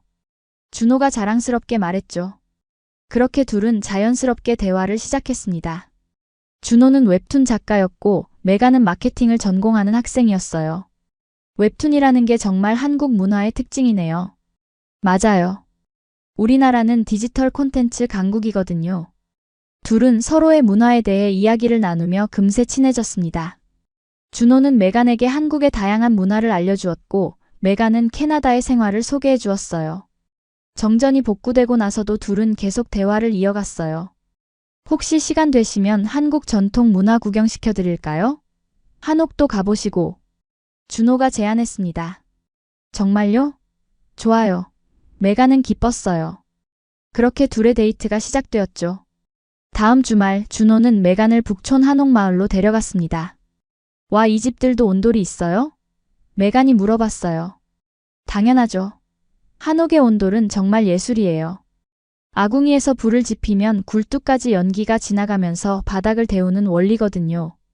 준호는 자세히 설명해 주었습니다. 한옥마을을 구경하며 메간은 더욱 감탄했어요. 정말 과학적이네요. 환경 친화적이고 효율적이에요. 그렇죠? 우리 조상들의 지혜가 담긴 거예요. 준호도 뿌듯해했습니다. 그날 저녁 둘은 전통 찻집에서 따뜻한 차를 마시며 이야기를 나누었어요. 바닥에 앉아서 말이죠. 한국에 와서 가장 놀란 게 바로 이거예요. 바닥에 앉는 문화. 메간이 말했습니다. 바닥이 따뜻하니까 가능한 일이죠. 서양에서는 의자 문화가 발달했지만 우리는 온돌 때문에 바닥 문화가 발달한 거예요. 시간이 흐르면서 둘은 점점 가까워졌습니다. 준호는 메간에게 한국 문화를 알려주었고 메간은 준호에게 서양 문화를 소개해 주었죠. 특히 메간은 준호의 웹툰 작업실을 구경하면서 놀랐어요. 여기도 온돌이 있네요. 내일 겨울에 작업하려면 온돌이 필수죠. 발이 차가우면 집중이 안 되거든요. 준호의 작업실은 작지만 아늑했습니다. 온돌 덕분에 겨울에도 따뜻했고 준호는 바닥에 앉아서 작업을 했어요. 메간은 처음으로 한국식 생활을 체험했습니다. 바닥에 쿠션을 깔고 앉아서 차를 마시고 과자를 먹으며 웹툰을 구경했어요. 이렇게 편할 줄 몰랐어요. 의자보다 훨씬 편해요. 그렇죠? 바닥이 따뜻하니까 오히려 더 편하네요. 준호의 설명에 메간은 고개를 끄덕였어요. 그날 메간은 준호의 작업실에서 늦은 시간까지 머물렀습니다. 준호가 웹툰을 그리는 모습을 구경하고 한국의 다양한 문화에 대해 이야기를 나누었어요. 시간 가는 줄 모르고 대화를 나누다 보니 어느새 밤 10시가 되어 있었습니다. 그날 밤 메간은 기숙사로 돌아와서 부모님에게 또 전화를 걸었습니다. 엄마, 한국 남자친구가 생겼어요. 뭐? 남자친구? 어머니가 놀랐어요. 네. 정말 좋은 사람이에요. 한국 문화를 많이 알려줘요. 그래? 어떤 사람인데? 웹툰 작가예요. 그리고 온돌에 대해서도 잘 알아요. 부모님은 메간의 밝은 목소리에 안심했어요. 하지만 동시에 걱정도 되었죠. 메간아, 너 한국에서 계속 살 생각이야? 아버지가 물어봤어요. 아직 모르겠어요. 하지만 한국이 정말 좋아요. 특히 겨울이 이렇게 따뜻한 줄 몰랐어요. 메간의 답에 부모님은 복잡한 심경이었습니다. 딸이 행복해하는 모습은 기뻤지만 너무 멀리 떠나가는 것 같아서 아쉽기도 했죠. 메간과 준호의 관계는 날이 갈수록 깊어졌어요. 둘은 서로 다른 문화를 이해하고 받아들였죠. 준호는 메간에게 한국의 아름다운 면을 보여주려고 노력했고 메간은 한국 생활에 점점 적응해 나갔습니다. 하지만 메간의 마음 한편에는 항상 캐나다에 있는 부모님에 대한 걱정이 있었어요. 2020년 1월 메간은 큰 결정을 내렸습니다. 교환학생 기간을 연장하기로 한 거예요. 한국 생활이 너무 좋았고 준호와의 관계도 진전되고 있었거든요. 부모님에게 연장 소식을 알렸을 때 어머니는 걱정스러워했어요. 메간아, 너무 오래 있는 것 아니야? 엄마는 외롭다. 엄마, 조금만 더 있을게요. 한국에서 더 많은 것을 배우고 싶어요. 메간의 의지는 확고했습니다. 특히 온돌 문화에 완전히 매료된 상태였거든요. 준호와 함께 보내는 시간이 늘어나면서 메간은 한국의 더 깊은 문화를 이해하게 되었어요. 온돌뿐만 아니라 한국의 가족 문화, 음식 문화, 정서 등을 몸소 체험했습니다. 특히 준호의 가족들을 만나면서 한국의 따뜻한 가족 문화를 느꼈어요. 준호의 어머니는 메간을 친딸처럼 아껴주었고 아버지도 메간을 환영해 주었습니다. 우리 아들이 좋은 여자친구를 만났구나. 준호 어머니의 말에 메간은 정말 감동받았어요. 메간과 준호의 연애는 달콤하게 이어졌습니다. 2020년이 되면서 메간은 교환학생 기간을 연장하기로 결정했어요. 한국 생활이 너무 좋았거든요. 하지만 그의 전 세계를 강타한 코로나19 때문에 캐나다로 돌아가기도 어려운 상황이 되었죠. 메간아, 괜찮아? 부모님이 많이 걱정하시겠어. 준호가 걱정스럽게 물어봤어요. 네, 괜찮아요. 오히려 한국이 더 안전한 것 같아요. 방역도 잘 되어 있고. 실제로 한국의 코로나19 대응은 전 세계적으로 인정받고 있었죠. 메간은 한국 정부의 체계적인 방역 시스템에 감탄했습니다. 그런데 정작 메간이 걱정되는 건 캐나다에 있는 부모님이었어요. 엄마 아빠 괜찮으세요? 영상통화를 할 때마다 메간은 부모님의 안색을 살폈습니다. 우린 괜찮다. 하지만 집에서만 지내니까 좀 답답하네. 아버지가 말했어요. 그리고 겨울이라 난방비도 많이 나와서 걱정이야. 메간은 마음이 아팠습니다. 자신은 한국의 따뜻한 온돌방에서 편안하게 지내고 있는데 부모님은 추운 캐나다에서 난방비 걱정을 하며 지내고 있다니요. 코로나19로 인해 실내에 머무는 시간이 늘어나면서 메간은 온돌의 장점을 더욱 실감했어요. 하루 종일 집에 있어도 발이 차갑지 않았고 바닥에서 생활하는 것이 의자에 앉아 있는 것보다 훨씬 편했습니다. 온돌 덕분에 집안 공기도 건조하지 않았어요. 복사열로 난방을 하니까 공기순환이 자연스러웠거든요. 준호야, 우리 부모님 집에도 온돌을 설치할 수 있을까? 메간이 갑자기 물어봤어요. 기술적으로는 가능하겠지만 캐나다 기후와 건축, 구조를 고려해야 할 것 같은데. 준호가 고민하며 답했습니다. 한번 알아볼까? 정말 부모님이 따뜻하게 지내셨으면 좋겠어. 메간의 간절한 마음에 준호도 마음이 움직였어요. 그렇게 둘은 해외 온돌 시공에 대해 공부하기 시작했습니다. 준호는 웹툰 작업 틈틈이 온돌 기술에 대해 연구했고 메간은 캐나다의 건축법규와 기후 조건을 조사했어요. 생각보다 복잡하네. 캐나다는 우리보다 훨씬 춥잖아. 단열재도 더 좋은 걸 써야 할 것 같고. 연구를 시작하면서 준호와 메간은 온돌의 과학적 원리를 더 깊이 이해하게 되었어요. 온돌은 단순히 바닥을 데우는 것이 아니라 복사열을 이용한 효율적인 난방 시스템이었습니다. 대류열과 달리 복사열은 공기를 직접 데우지 않고 물체를 데워서 균일한 온도를 유지할 수 있었어요. 그래서 먼지가 날리지 않고 습도도 적절하게 유지되는 거였죠. 준호야, 이거 정말 과학적인 기술이네. 메간은 연구할수록 온돌에 매료되었습니다. 2020년 말 메간은 대학원 진학을 결정했습니다. 한국에서 더 많은 것을 배우고 싶었거든요. 부모님은 처음엔 걱정했지만 메간의 의지가 확고해서 결국 허락해 주었어요. 딸이 그렇게 원한다면 뭐 어쩌겠니? 하지만 건강 챙기고 자주 연락해라. 어머니가 말했습니다. 메간은 대학원에서 건축공학을 전공하기로 결정했어요. 온돌과 관련된 연구를 하고 싶었거든요. 한국에서의 생활이 길어지면서 메간은 점점 한국인처럼 생활하게 되었어요. 바닥에 앉아서 식사하고 겨울에도 집에서 반팔을 입고 다니는 게 당연해졌죠. 메간아, 너 이제 완전 한국 사람 같아. 룸메이트 지수가 웃으며 말했어요. 특히 메간은 한국의 겨울 문화에 완전히 적응했습니다. 온돌방에서 이불을 깔고 누워서 귤을 먹고 드라마를 보는 것이 일상이 되었죠. 캐나다 친구들은 메간의 변화를 신기해했어요. 너 정말 한국인이 다 됐구나. 그런데 2021년 여름 충격적인 소식이 들려왔습니다. 캐나다 서부 지역에 기록적인 폭염이 닥친 거예요. 기온이 섭씨 49도까지 올랐다고 했어요. 헉, 이게 캐나다 날씨야? 메간도 믿을 수 없었습니다. 더 충격적인 건 많은 사람들이 에어컨이 없어서 고생하고 있다는 소식이었어요. 메간아, 부모님 괜찮아? 준호가 걱정스럽게 물어봤어요. 다행히 우리 집은 동부 지역이라 괜찮대요. 하지만 정말 놀랐어요. 메간은 안도했지만 동시에 깨달은 게 있었어요. 기후변화로 인해 전 세계 날씨가 극단적으로 변하고 있다는 것을요. 겨울은 더 추워지고 여름은 더 더워지는 상황에서 에너지 효율적인 냉난방 시스템이 더욱 중요해지고 있었습니다. 그해 겨울 또 다른 뉴스가 있었습니다. 텍사스에 대한파가 몰아치면서 전력망이 마비되고 많은 사람들이 추위로 고생했다는 소식이었어요. 이런 일이 캐나다에서도 일어날 수 있겠네. 메간은 다시 한번 부모님이 걱정되었습니다. 준호야, 정말 진지하게 온돌 연구해보자. 기후변화 시대에 온돌 같은 효율적인 난방 시스템이 더욱 필요할 것 같아. 메간이 진지하게 말했어요. 맞아. 온돌은 친환경적이고 효율적이니까. 준호도 동의했습니다. 둘은 본격적으로 온돌 연구에 매진했어요. 준호는 웹툰 작업 외에 온돌 관련 자료를 수집했고, 메간은 대학원에서 에너지 효율과 관련된 논문을 쓰기로 결정했습니다. 논문 주제는 한국 전통 온돌 시스템의 현대적 활용 방안이었어요. 연구를 하면서 메간은 온돌의 놀라운 장점들을 더 자세히 알게 되었습니다.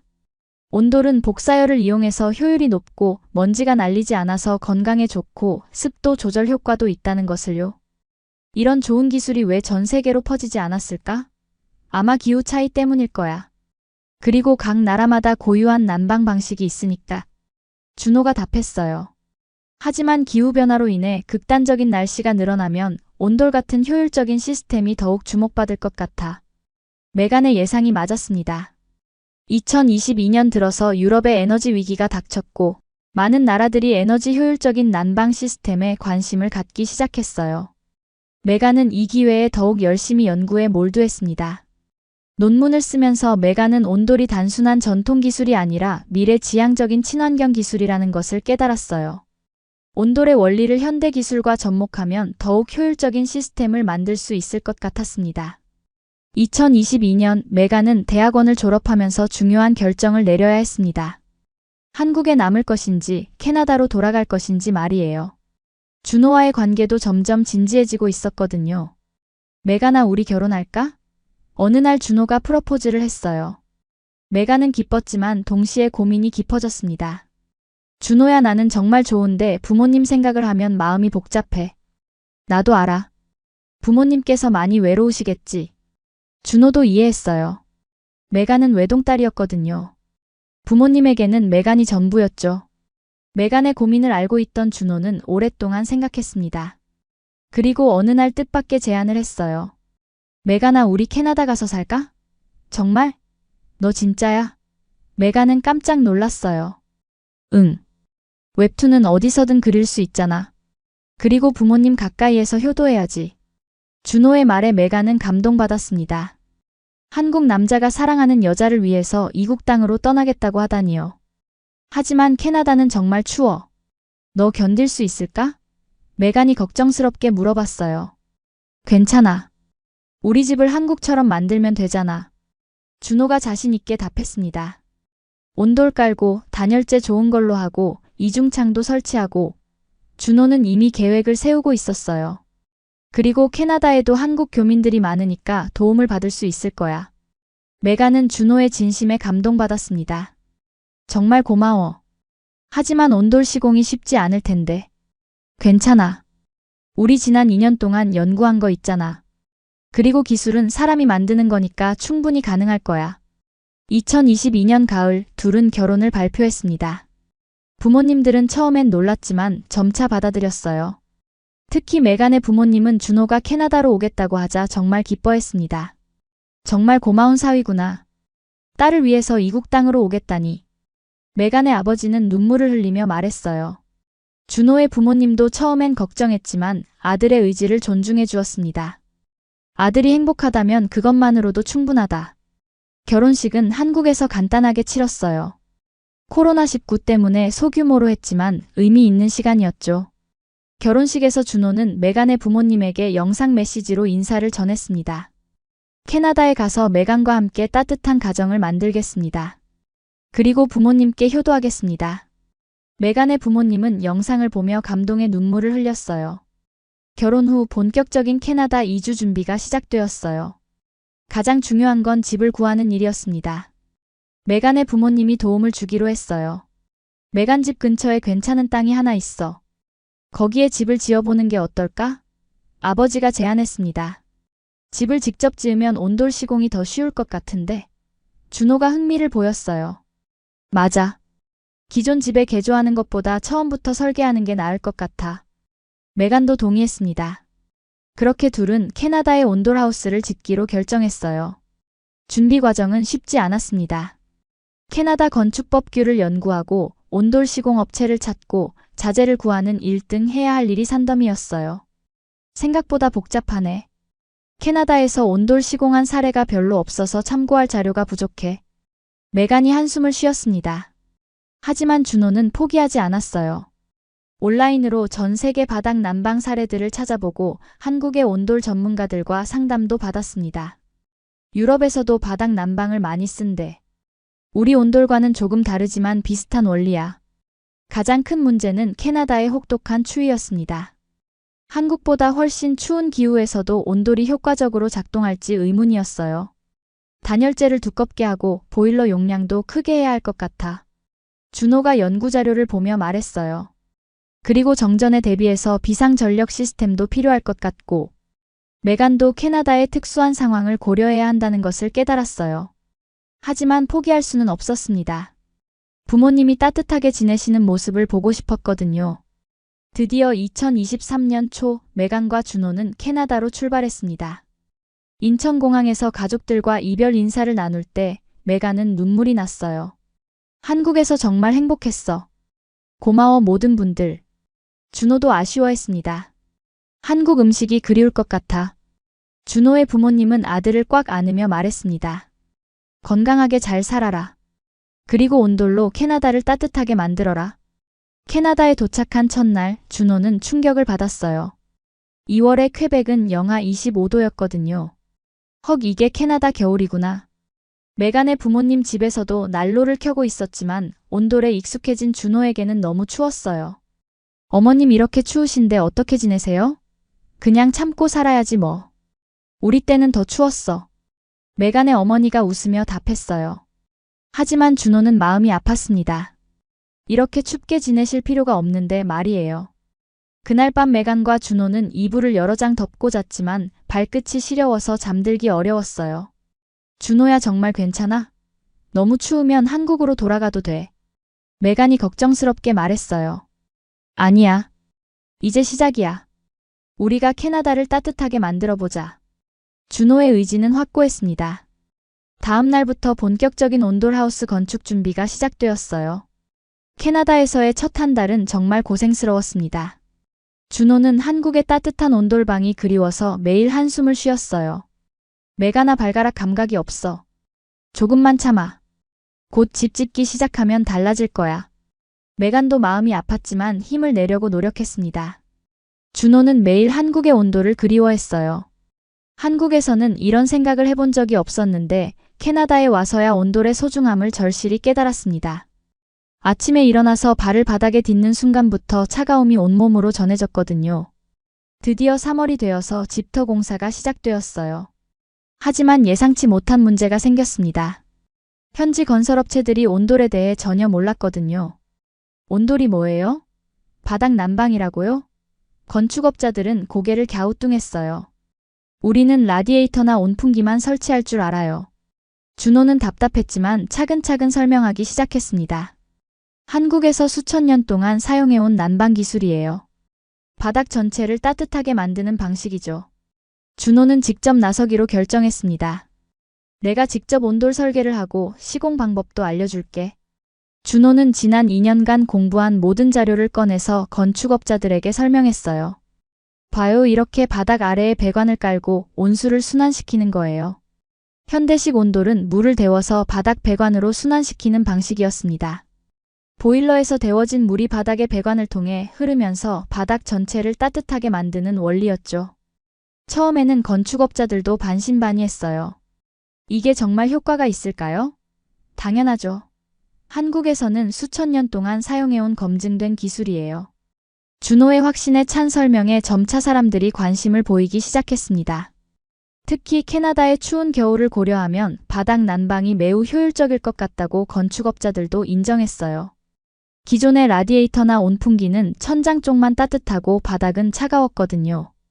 하지만 온돌은 바닥부터 따뜻해지니까 전체적으로 효율적이었습니다. 공사가 진행되는 동안 이웃들도 구경하러 왔어요. 저 집에서 뭘 하는 거야? 바닥 난방을 설치한다던데. 바닥 난방? 그게 뭐지? 이웃들은 신기해했습니다. 캐나다에서는 처음 보는 공법이었거든요. 준호는 기꺼이 설명해 주었어요. 온돌이라고 하는 한국의 전통 난방 방식이에요. 바닥 전체가 따뜻해져서 발끝부터 온몸이 포근해집니다. 정말요? 효율은 어때요? 기존 난방비의 30% 정도 절약할 수 있어요. 준호의 설명에 이웃들이 놀라워했어요. 온돌 시공 과정은 생각보다 복잡했습니다. 먼저 바닥에 단열재를 깔고 그 위에 온수배관을 설치해야 했어요. 배관 간격도 중요했습니다. 너무 넓으면 온도가 고르지 않고 너무 촘촘하면 비용이 많이 들어가거든요. 준호는 한국에서 연구한 자료를 바탕으로 캐나다 기후에 맞는 최적의 배관 간격을 계산했어요. 캐나다는 한국보다 춥기 때문에 배관 간격을 좀 더 촘촘하게 해야 했습니다. 공사 중간에 예상치 못한 일이 일어났습니다. 지역 신문 기자가 취재를 오겠다고 연락한 거예요. 한국식 바닥 난방을 설치하는 집이 있다며요? 네, 맞습니다. 온돌이라는 건데? 메간이 영어로 설명했어요. 정말 신기하네요. 취재해도 될까요? 신문 기사가 나간 후 더 많은 사람들이 관심을 보였습니다. 공사 현장을 구경 오는 사람들이 늘어났어요. 정말 바닥이 따뜻해진다고요? 네, 곧 완공되면 직접 체험해보세요. 메간과 준호는 자신 있게 답했습니다. 배관 설치가 끝나고 나서는 시멘트 몰탈로 바닥을 평평하게 만들어야 했어요. 이 과정에서도 주의할 점이 많았습니다. 몰탈이 너무 두꺼우면 열 전달이 늦어지고 너무 얇으면 배관이 손상될 수 있거든요. 준호는 현지 건축업자들과 함께 적절한 두께를 찾아갔어요. 캐나다의 건축 기준에 맞추면서도 온돌의 효율을 최대화해야 했습니다. 6월 말 드디어 집이 완공되었어요. 첫날 온돌을 가동하는 순간 준호는 울컥했습니다. 메가나 정말 따뜻해. 바닥에 손을 대보니 한국에서 느꼈던 그 포근함이 그대로 전해졌어요. 우리 해냈어. 메간도 기뻤습니다. 보일러를 가동한 지 30분 만에 바닥 전체가 따뜻해졌어요. 한국과 똑같은 느낌이었습니다. 준호는 바닥에 누워서 행복해했어요. 정말 그리웠어. 이 따뜻함. 그날 저녁 메간의 부모님을 초대했어요. 어머님, 아버님 신발 벗고 들어오세요. 부모님이 집에 들어서는 순간 표정이 바뀌었습니다. 이게 뭐지? 바닥이 따뜻해? 내 온돌이에요. 준호가 자랑스럽게 설명했어요. 메간의 아버지는 바닥에 주저앉아서 손으로 만져봤어요. 이거 완전히 다르네. 열이 아래에서 올라와. 맞아요. 복사열이라서 공기가 건조하지 않고 먼지도 안 날려요. 준호의 설명에 아버지가 감탄했습니다. 어머니는 더욱 놀라워했어요. 이제 겨울에도 맨발로 다닐 수 있겠네? 네, 반팔까지 입고 다니실 수 있어요. 메간이 웃으며 말했어요. 정말? 그럼 우리 집에도 이거 설치할 수 있나? 물론이죠. 그날 밤 부모님은 늦게까지 머물며 온돌의 매력에 빠졌어요. 이런 게 있는 줄 몰랐네. 한국 사람들은 정말 똑똑하구나. 아버지의 칭찬에 준호는 뿌듯했습니다. 여름이 지나고 첫 번째 겨울이 찾아왔습니다. 2023년 11월부터 기온이 떨어지기 시작했는데 이때가 진짜 온돌의 진가를 보여줄 때였어요. 자, 이제 시작이야. 준호가 온돌을 본격적으로 가동했습니다. 집안 온도는 항상 22도를 유지했어요. 밖의 온도와 상관없이 집안은 언제나 따뜻했습니다. 12월 어느 날 밖은 영하 30도까지 떨어졌습니다. 메간의 부모님이 걱정되어서 찾아왔어요. 얘들아, 괜찮니? 오늘 정말 추워서. 어머니가 집에 들어서는 순간 깜짝 놀랐습니다. 여기 여름이야? 왜 이렇게 따뜻해? 준호는 반팔 티셔츠에 반바지를 입고 있었어요. 어머님 온돌 덕분이에요. 바깥이 아무리 추워도 집안은 항상 따뜻해요. 정말 놀랍네. 우리 집은 지금 난로 3개를 켜놓고도 추운데. 아버지가 감탄했습니다. 메간도 집안에서 얇은 옷만 입고 지내고 있었어요. 캐나다에서 겨울에 이렇게 편하게 지낼 수 있다니 정말 꿈만 같았습니다. 그날 저녁 부모님은 처음으로 온돌 위에서 잠을 자보기로 했어요. 정말 괜찮을까? 바닥에서 자는 게 편할까? 어머니가 걱정했지만 준비된 이불과 베개로 바닥을 깔아주니 금세 편안해했습니다. 어머, 이게 이렇게 편할 줄이야. 바닥이 따뜻하니까 온몸이 포근했어요. 특히 발끝까지 따뜻해서 혈액순환이 잘 되는 느낌이었습니다. 다음날 아침 부모님의 반응은 놀라웠어요. 어머나, 이렇게 숙면을 취한 게 언제야? 무릎도 안 아프고 허리도 괜찮네? 부모님은 온돌의 효과에 완전히 매료되었습니다. 우리도 당장 우리 집에 설치하자. 부모님의 반응에 준호와 메간은 기뻤어요. 소문이 퍼지면서 지역 방송국에서 취재 요청이 들어왔어요. 캐나다에서 한국식 난방을 사용하는 가정이 있다고 들었는데요. 네, 저희가 온돌을 직접 설치했어요. 메간이 인터뷰에 응했습니다. 방송 촬영 날 준호는 영하 25도 날씨에도 집안에서 반팔을 입고 나왔어요. 리포터가 깜짝 놀랐습니다. 지금 밖이 영하 25도인데 반팔을 입고 계시네요? 내 온돌 덕분에 집안이 정말 따뜻해요. 오히려 더워서 창문을 열어놔야 해요. 카메라맨들도 신기했어요. 정말 바닥이 따뜻하네요. 한 스텝이 바닥에 손을 대어보며 놀랐습니다. 이게 정말 효과적인가요? 네, 난방비도 기존 대비 30% 절약되고 있어요. 준호가 자랑스럽게 설명했어요. 리포터는 온돌의 과학적 원리에 대해서도 질문했습니다. 복사열을 이용하는 방식이라서 공기를 직접 데우지 않고 바닥을 통해 열을 전달합니다. 그래서 공기가 건조하지 않고 먼지도 날리지 않아요. 방송이 나간 후 반응이 폭발적이었습니다. 전화 문의가 쏟아졌어요. 저희도 온돌 설치할 수 있나요? 어디서 자재를 구할 수 있죠? 시공비는 얼마나 들어요? 하루에 수십 통의 전화가 걸려왔습니다. 준호는 이 기회를 놓치지 않았어요. 메가나 우리가 온돌 시공 사업을 해볼까? 정말? 할 수 있을까? 물론이야. 수요가 이렇게 많은데? 그렇게 둘은 캐나다 온돌이라는 회사를 설립했습니다. 첫 번째 고객은 당연히 메간의 부모님이었어요. 우리 집부터 해주렴. 부모님의 집에 온돌을 설치하는 날 동네 사람들이 구경하러 몰려왔습니다. 정말 바닥이 따뜻해질까? 한국 기술이 그렇게 좋다던데? 공사 과정을 지켜보는 이웃들의 눈빛은 호기심으로 가득했어요. 준호는 차근차근 설명해 주었습니다. 이 배관을 통해서 따뜻한 물이 순환하면서 바닥을 데우는 원리입니다. 공사가 끝나고 온돌을 가동한 첫날 메간의 어머니는 울먹였어요. 메가나 엄마가 이렇게 따뜻하게 지내본 게 언제야? 엄마 이제 겨울이 무섭지 않죠? 정말 고마워. 사위도 고맙고. 가족들의 행복한 모습에 준호도 뿌듯했습니다. 특히 메간의 아버지는 관절염이 있으셨는데 온돌을 사용한 후 무릎 통증이 많이 줄어들었다고 하셨어요. 바닥이 따뜻하니까 혈액순환이 잘 되는 것 같아. 이웃들의 반응도 뜨거웠어요. 메간 부모님 집을 구경 온 사람들이 줄을 이었습니다. 어머 정말 따뜻하네.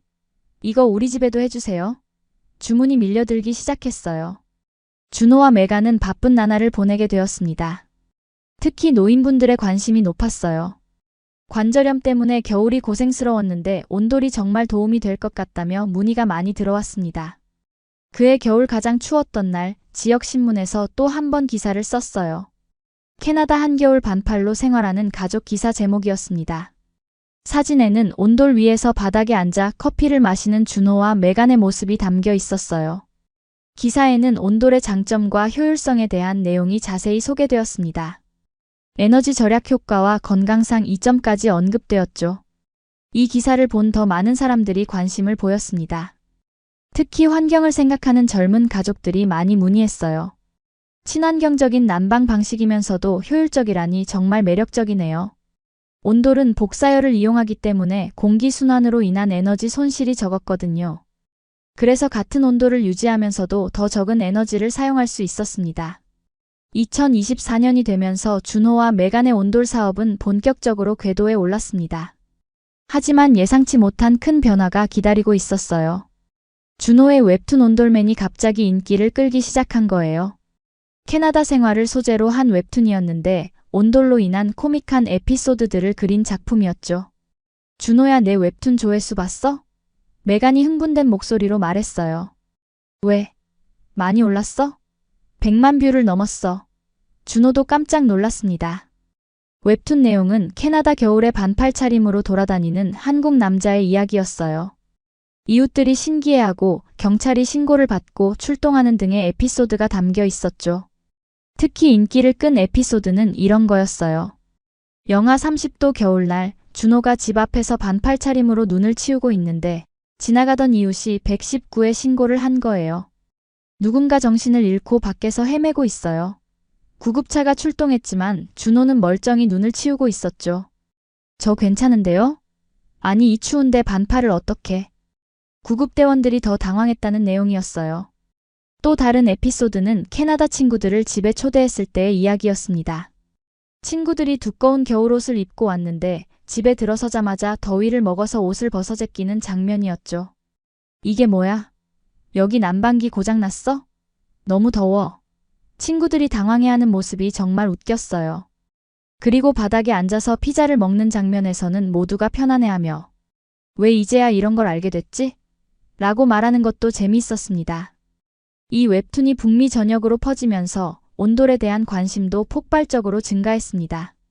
캐나다뿐만 아니라 미국 북부 지역에서도 문의가 들어오기 시작했어요. 우리도 온돌 설치할 수 있나요? 미네소타까지 와서 시공해 주실 수 있나요? 알래스카에서도 관심 있는데 가능한가요? 문의가 쏟아졌습니다. 준호와 메간은 수요에 대응하기 위해 사업을 확장하기로 결정했어요. 한국에서 온돌 전문가를 초청해서 기술자들을 교육시키고 자재 공급 체계도 구축했습니다. 이제 정말 온돌이 북미 전역에 퍼질 것 같아. 메간이 기대에 찬 목소리로 말했어요. 한국 본사와도 연락을 취해서 기술 지원을 받기로 했습니다. 한국의 온돌 기술이 해외로 수출되는 셈이었죠. 그런데 뜻밖의 일이 일어났습니다. 지역 에너지 회사에서 연락이 온 거예요. 온돌 난방을 사용하는 가정들의 에너지 효율을 조사하고 싶다는 것이었어요. 정말요? 왜요? 에너지 절약 효과가 뛰어나다는 소문이 돌고 있어서요. 조사 결과는 놀라웠습니다. 온돌을 사용하는 가정들의 난방비가 평균 35% 절약되고 있었어요. 더 놀라운 건 거주자들의 만족도였습니다. 무릎 관절염이 좋아졌다, 수면의 질이 향상되었다, 감기에 덜 걸리게 되었다 등의 후기가 쏟아졌어요. 특히 노인분들의 만족도가 높았습니다. 겨울에 무릎이 아프지 않아서 정말 좋아요. 에너지 회사는 이 결과를 바탕으로 온돌 설치 가정에 에너지 효율 보조금을 지급하기로 결정했습니다. 온돌 설치비의 20%를 보조금으로 지원하겠다는 발표가 나온 거예요. 이 소식에 주문이 더욱 폭주했습니다. 정부에서 인정한 친환경 난방 기술이라니 더욱 신뢰가 갔죠. 지역 시장도 주목하기 시작했어요. 친환경 에너지 정책의 모델 사례로 온돌을 선정한 거예요. 시장이 직접 준호와 메간의 집을 방문했습니다. 정말 놀랍습니다. 이런 기술이 있다는 걸 왜 진작 몰랐을까요? 시장은 온돌 위에 앉아보며 감탄했어요. 이거 정말 편하네요. 바닥이 이렇게 따뜻할 줄이야. 시장 방문 후 지역 차원에서 온돌 보급 정책이 수립되었어요. 신축 주택의 온돌 설치 시 건축 허가 절차를 간소화하고 세금 혜택도 주겠다는 내용이었습니다. 이제 온돌은 단순한 개인 취향이 아니라 지역 정책의 일부가 된 거예요. 가장 큰 변화는 준호의 웹툰이 영어로 정식 번역 출간된 일이었어요. 북미 최대 웹툰 플랫폼에서 연재되기 시작한 거죠. 제목도 ONDOL Man in Canada로 바뀌었어요. 준호야, 너 이제 국제적인 웹툰 작가야. 메간이 축하해 주었습니다. 웹툰의 성공으로 출판사에서도 관심을 보였어요. 단행본으로 출간하자는 제의가 들어왔습니다. 웹툰의 성공으로 텔레비전 출연 요청도 들어왔어요. 캐나다 전국 방송에서 생방송 인터뷰를 하게 된 거예요. 한국에서 온 온돌 전도사라는 타이틀로 소개되었습니다. 준호는 방송에서 온돌의 과학적 원리와 환경적 장점을 자세히 설명했어요. 온돌은 단순한 난방 기술이 아닙니다. 친환경적이고 건강에 좋고 경제적입니다. 무엇보다 가족의 행복을 만들어주는 기술이죠. 준호의 말에 진행자도 감탄했습니다. 한국의 지혜가 캐나다에서 꽃 피우고 있군요. 방송 이후 더 많은 주문이 들어왔어요. 전국에서 온돌 설치 문의가 쏟아졌습니다. 특히 젊은 가족들과 노인분들의 관심이 높았어요. 아이들에게 건강한 환경을 만들어주고 싶어서요. 무릎이 아픈 할머니를 위해서 설치하고 싶습니다. 이런 문의들이 많았죠. 준호와 메간은 정말 보람을 느꼈어요. 온돌이 단순히 돈벌이가 아니라 사람들의 삶을 개선하는 일이라는 것을 깨달았습니다. 2024년 여름, 준호와 메간에게 생각지도 못한 제안이 들어왔습니다. 캐나다 정부에서 친환경 기술 혁신상 후보로 추천하겠다는 연락이 온 거예요. 정말요? 우리가요? 메간은 믿을 수 없다는 표정이었어요. 한국의 전통 기술을 캐나다에 성공적으로 정착시킨 혁신 사례라는 것이 추천 이유였습니다. 준비 과정에서 놀라운 통계가 드러났어요. 그동안 준호와 메간이 시공한 온돌 주택이 총 150채나 되었던 거예요. 직접 시공한 것과 기술 지도한 것을 합치면 말이죠. 우리가 이렇게 많이 했구나. 준호도 깜짝 놀랐습니다. 더 놀라운 건 경제적 효과였어요. 150채의 주택에서 연간 절약되는 에너지 비용이 총 200만 캐나다 달러에 달했던 거예요. 이산화탄소 배출량도 연간 500톤이나 줄어들었습니다.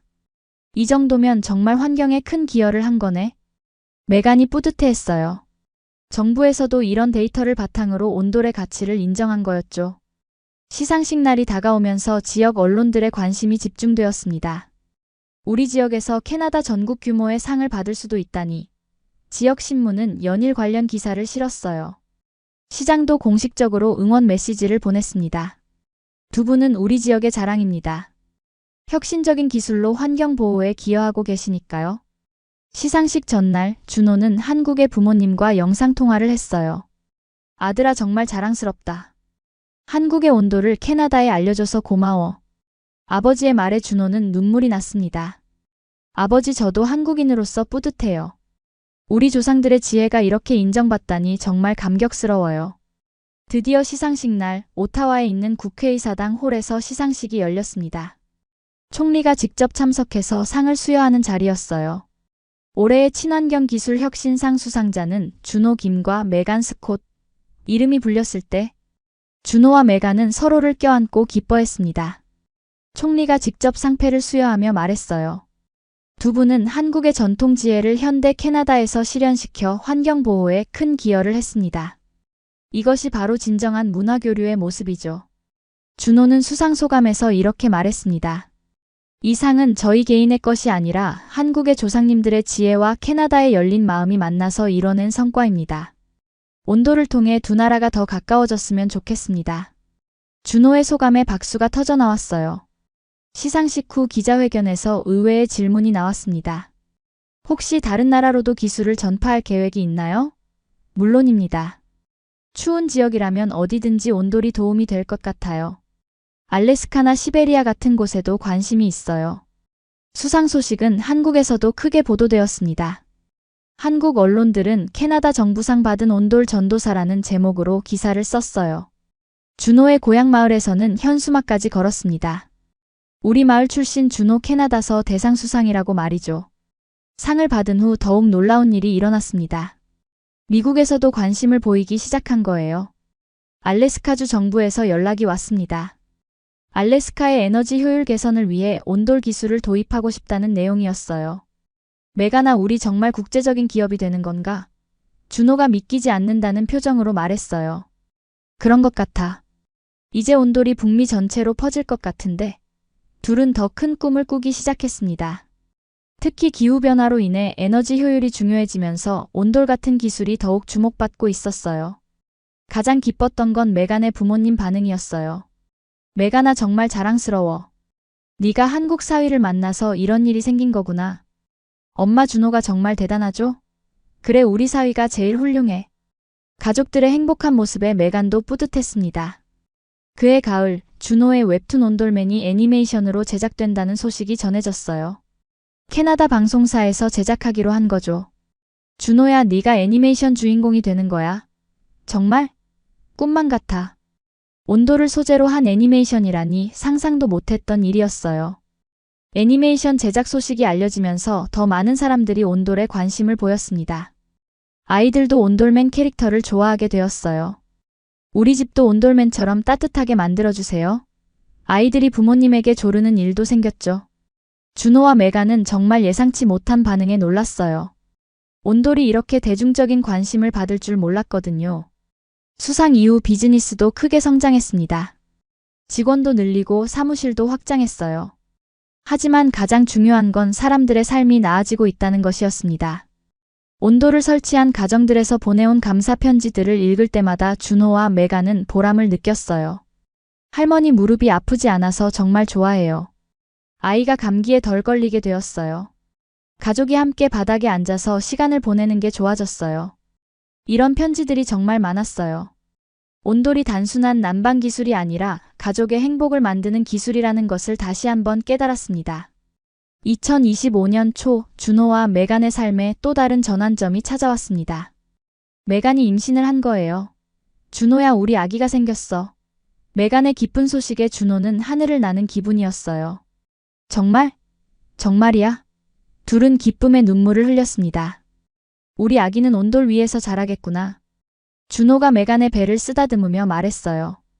따뜻한 환경에서 건강하게 자랄 거야. 메간도 행복해했습니다. 온돌 덕분에 임신 기간 동안 발이 붓거나 몸이 차가워지는 불편함이 전혀 없었어요. 임신 소식을 들은 양가 부모님들은 모두 기뻐했습니다. 드디어 손자가 생기는구나. 메간의 아버지가 가장 기뻐했어요. 한국 할아버지도 너무 기뻐하실 것 같은데 준호의 부모님도 캐나다 방문을 계획하기 시작했습니다. 손자 얼굴 보러 꼭 가야지. 그런데 임신 중에 예상치 못한 일이 생겼어요. 준호의 애니메이션 온돌맨이 북미 전역에서 대박을 터뜨린 거예요. 시청률이 예상의 3배나 나왔고 시즌2 제작이 확정되었습니다. 준호야, 네가 진짜 유명해졌어. 메간이 신문 기사를 보며 놀랐어요. 애니메이션의 성공으로 온돌에 대한 관심도 폭발적으로 증가했습니다. 이번에는 유럽에서도 문의가 들어오기 시작했어요. 독일에서도 온돌을 설치하고 싶다는 연락이 왔어. 독일까지? 정말 전 세계적으로 퍼지는 것 같은데. 하지만 가장 중요한 건 아기였어요. 메간은 임신 기간 동안 온돌의 장점을 몸소 체험했습니다. 바닥이 따뜻해서 발목이 붓지 않았고 허리 통증도 적었어요. 의사도 놀라워했습니다. 임신부에게 이렇게 좋은 환경은 처음 봐요. 2025년 9월 드디어 아기가 태어났습니다. 건강한 딸아이였어요. 이름을 뭐라고 지을까? 한국과 캐나다를 이어주는 의미로 하나는 어때? 좋아. 하나. 김스콧. 그렇게 하나가 온돌 위에서 첫 울음을 터뜨렸습니다. 신생아 하나에게 온돌은 정말 완벽한 환경이었어요. 바닥이 따뜻해서 기저귀를 갈 때도 차가울 걱정이 없었고 밤에 수유할 때도 발이 시리지 않았어요. 온돌이 이렇게 육아에도 도움이 될 줄 몰랐어. 메간이 감탄했습니다. 간호사들도 신기해했어요. 이렇게 따뜻한 환경에서 자라는 아기는 처음 봐요. 정말 좋겠네요. 하나가 태어난 소식은 지역 언론에서도 크게 다뤘어요. 온돌 가정의 첫 아기 탄생이라는 제목으로 기사가 실렸거든요. 온돌 베이비라는 별명까지 붙었어요. 우리 딸이 유명해졌네. 준호가 웃으며 말했습니다. 그해 겨울, 하나의 첫 번째 겨울이었어요. 밖은 영하 35도까지 떨어지는 혹독한 추위였지만 집 안은 항상 따뜻했습니다. 하나는 온돌 위에서 기어다니며 건강하게 자랐어요. 다른 아기들은 두꺼운 옷을 입고 있는데 우리 하나는 얇은 옷만 입어도 되네. 메간이 뿌듯해했어요. 소아과 의사도 하나의 건강 상태에 놀랐습니다. 감기도 잘 안 걸리고 피부도 좋고 정말 건강한 아기네요. 온돌 환경의 효과일 수도 있겠어요. 이웃들도 하나를 보러 자주 찾아왔습니다. 온돌에서 자란 아기가 정말 다를까? 호기심 어린 질문들이 많았어요. 피부가 더 촉촉해 보이고 감기도 덜 걸리는 것 같아요. 메간이 경험담을 나누었습니다. 하나의 성장 과정을 본 이웃들은 더욱 온돌에 관심을 보였어요. 우리 손자도 온돌에서 키우고 싶어요. 주문이 계속 들어왔습니다. 특히 임산부나 노인분들이 많이 문의했어요. 관절염이 있는데 온돌이 도움이 될까요? 아이를 위해서 건강한 환경을 만들고 싶어요. 이런 문의들이 정말 많았죠. 그해 말 준호는 새로운 웹툰을 시작했어요. 제목은 온돌 패밀리였습니다. 온돌 위에서 아기를 키우는 이야기였죠. 이번엔 육아 웹툰이네. 온돌과 육아의 조합이 정말 특별한 것 같아서. 이 웹툰도 큰 인기를 끌었습니다. 특히 임산부와 육아맘들 사이에서 화제가 되었어요. 온돌에서 키운 아기가 정말 건강하다는 내용이 많은 공감을 얻었죠. 연말에 지역에서 올해의 가정상을 수상하기도 했어요. 환경 친화적이고 건강한 육아 환경을 만든 모범 가정이라는 수상 이유였습니다. 하나야, 네가 우리에게 더 큰 행복을 가져다 줬구나. 준호가 딸을 안으며 말했어요. 하나는 온돌 위에서 첫 걸음마를 했고 첫 말도 따뜻해였습니다. 정말 온돌과 함께 자라고 있는 거였죠. 하나가 돌이 되면서 준호와 메간은 더 큰 책임감을 느꼈어요. 우리 딸에게 정말 좋은 세상을 물려줘야겠어. 환경 친화적인 기술을 더 많이 퍼뜨려서 지구를 깨끗하게 만들고 싶어. 메간의 말에 준호도 동의했습니다. 온돌이 단순한 사업이 아니라 미래 세대를 위한 일이라는 것을 깨달았어요. 하나를 키우면서 더욱 환경의 소중함을 느끼게 되었고 온돌 같은 친환경 기술이 얼마나 중요한지 알게 되었습니다. 2026년 1월 새해를 맞으면서 준호와 메간은 지난 4년을 돌아보았습니다. 한국에서 온 준호가 캐나다에서 온돌을 통해 이룬 모든 것들이 꿈만 같았어요. 정말 많은 일이 있었네. 메간이 감회에 젖어 말했습니다. 그래, 온돌 하나로 이렇게 인생이 바뀔 줄 누가 알았을까? 이제 준호와 메간의 온돌 회사는 북미 최대의 바닥 난방 전문 업체가 되었습니다. 캐나다 전역과 미국 북부 지역에 총 500채 이상의 온돌 주택을 보급했어요. 처음에는 한 채만 성공하면 된다고 생각했는데 준호가 웃으며 말했습니다. 가장 뿌듯한 건 환경에 기여한 점이었어요. 온돌을 설치한 모든 가정에서 연간 약 30%의 에너지를 절약하고 있었고 총 이산화탄소 배출량도 연간 2,000톤이나 줄어들었습니다. 이 정도면 정말 지구를 구하는 일에 동참한 거네. 메간이 자랑스러워했어요. 하나도 이제 16개월이 되어서 온돌 위에서 뛰어다니며 놀고 있었어요. 첫 걸음마도 온돌 위에서 했고 첫 말도 따뜻해였습니다. 우리 딸이 온돌의 완벽한 홍보대사네. 준호가 딸을 안으며 웃었어요. 그런데 올해 초 더 큰 소식이 들어왔습니다. 유럽연합에서 공식적으로 온돌 기술을 친환경 난방 기술로 인정하고 보급을 지원하겠다고 발표한 거예요. 유럽까지? 정말 세계적으로 퍼지는구나. 메간이 놀라워했습니다. 노르웨이와 핀란드에서는 이미 시범 사업이 시작되었고 독일과 네덜란드에서도 관심을 보이고 있었어요. 한국의 온돌이 정말 세계를 정복하는구나. 준호는 한국인으로서 자부심이 넘쳤습니다. 더 놀라운 건 한국 정부에서도 관심을 보이기 시작한 거예요. 해외 온돌 보급 우수 사례로 준호와 메간을 한국으로 초청한 거예요. 한국에 가는 거야? 하나도 함께? 당연하지. 우리 온돌 베이비도 한국을 봐야지. 한국 방문이 확정되면서 준호는 감회가 새로웠어요. 7년 만에 고향에 가는구나. 그때는 혼자 갔는데 이제는 가족과 함께 가네. 메간도 기대했습니다. 드디어 온돌의 본고장을 보는구나.